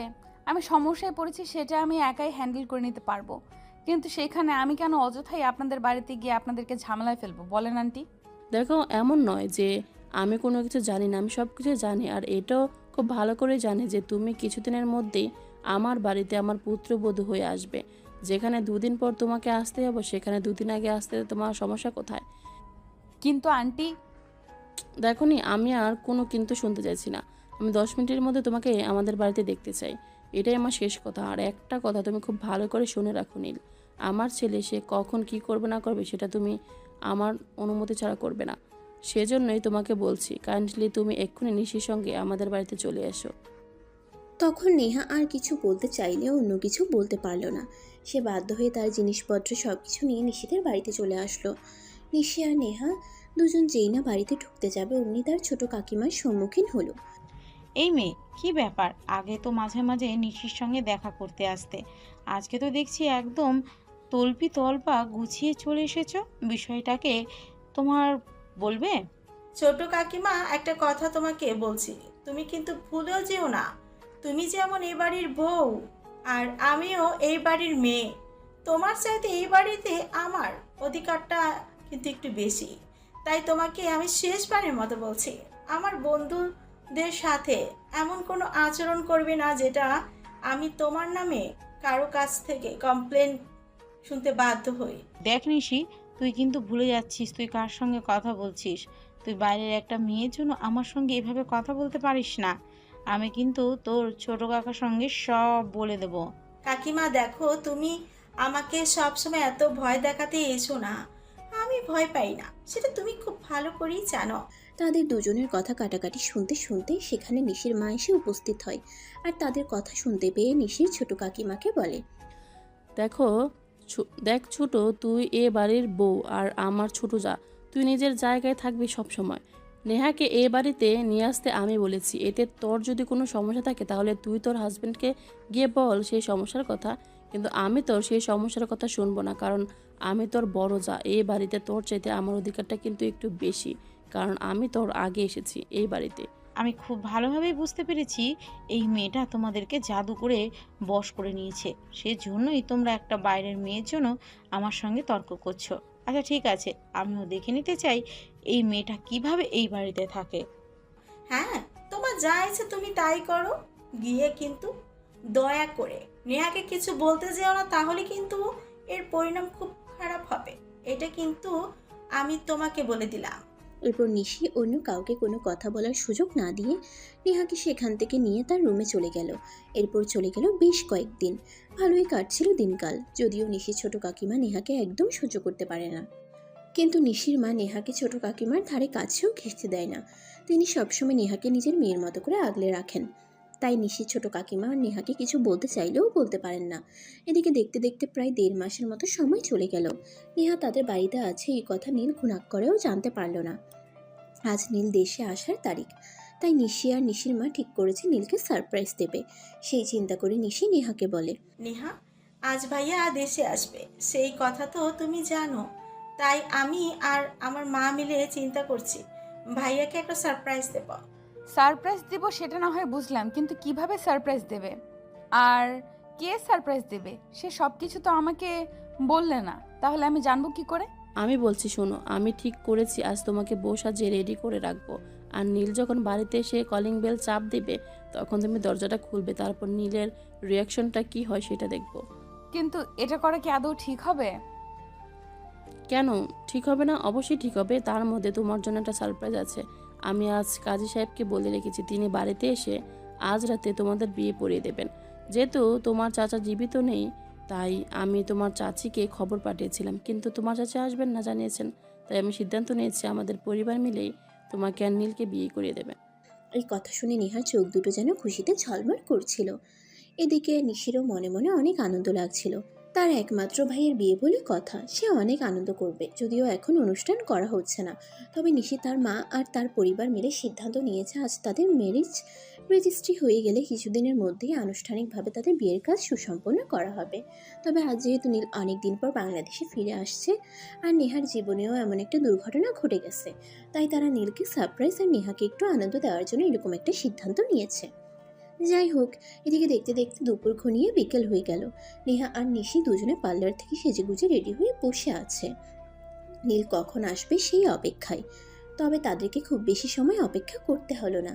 সন্ধ্যের মধ্যেই নীল বাড়িতে চলে আসলো। নীল যেই না বাড়িতে এসে কলিং বেল চাপ দিল, তখনই নেহা বউ সাজা অবস্থায় দরজাটা খুলে দেয়। নীল তো তাকে দেখে পুরাই শকড। সে কি করবে আর কি বলবে কোনো ভাষা খুঁজে পাচ্ছে না, যেন কথা বলার মতো অবস্থাতেই সে নেই। তখনই সে লাগেজগুলো ফেলে রেখে দৌড়ে এসে সবার সামনেই নেহাকে জড়িয়ে ধরে বলতে থাকে, আমাকে এইভাবে সারপ্রাইজ দেবে এটা আমি সত্যি কল্পনাও করতে পারিনি। তুমি আমাদের বাড়িতে কখন আসলে? ভাইয়া, সেসব কথা তোকে পরে বলছি, এখন নেহাকে একটু ছাড়। এখানে পরিবারের সবাই রয়েছে, তোর কি পরিবারের সবার সামনে নিজের হবু বউকে জড়িয়ে ধরতে একটু লজ্জা করছে না? তোর চাই লজ্জা করবে কেন? আমি কি বাইরের কাউকে জড়িয়ে ধরেছি নাকি? আমি তো আমার হবু বউকে জড়িয়ে ধরেছি, তাহলে এখানে লজ্জা পাওয়ার কি আছে? তারপরও যেহেতু এখানে পরিবারের সবাই আছে, তাই নীল নেহাকে ছেড়ে দিয়ে তার কপালে আলতো করে একটা ভালোবাসার পরশ রেখে দিল। তখনই তার মা তাকে বলতে লাগলো, নীল, তোমার জন্য আরও একটা সারপ্রাইজ আছে। আজ বিকেলেই তোমার আর নেহার বিয়ে। কি বলছো আম্মু? আমি তো তোমাদের কথা বিশ্বাসই করতে পারছি না। আমি এই কয়েক মাসের জন্য দেশের বাইরে গেলাম আর এর ভিতরে তোমরা এত কিছু চিন্তা। হ্যাঁ, আর এত কিছু করলে, আর এটা তো আমি ভাবতেই পারছি না। সত্যি তোমাদেরকে অসংখ্য ধন্যবাদ। এরপর পরিবারের সবাই নীলকে সাদরে বরণ করে বাড়িতে তুলে নিল। আর সেদিন রাতেই নীল আর নেহার বিয়েটা হয়ে গেল। আর পরের ঘটনা তো আপনারা দেখছেনই, আর কি বলবো। তো ভিউয়ার্স, আপনারা সবাই দোয়া করবেন নীল আর নেহা যেন দুজন দুজনকে ভালোবেসে সারা জীবন ভালো থাকতে পারে, আর তাদের ভালোবাসাই যেন কখনো মরিচা না ধরে। আপনাদের সবার অসমাপ্ত ভালোবাসার জন্য রইল অশেষ শুভকামনা। সবাই নিজের ভালোবাসার মানুষকে নিজের করে পান। ভালো থাকুক পৃথিবীর সকল ভালোবাসা।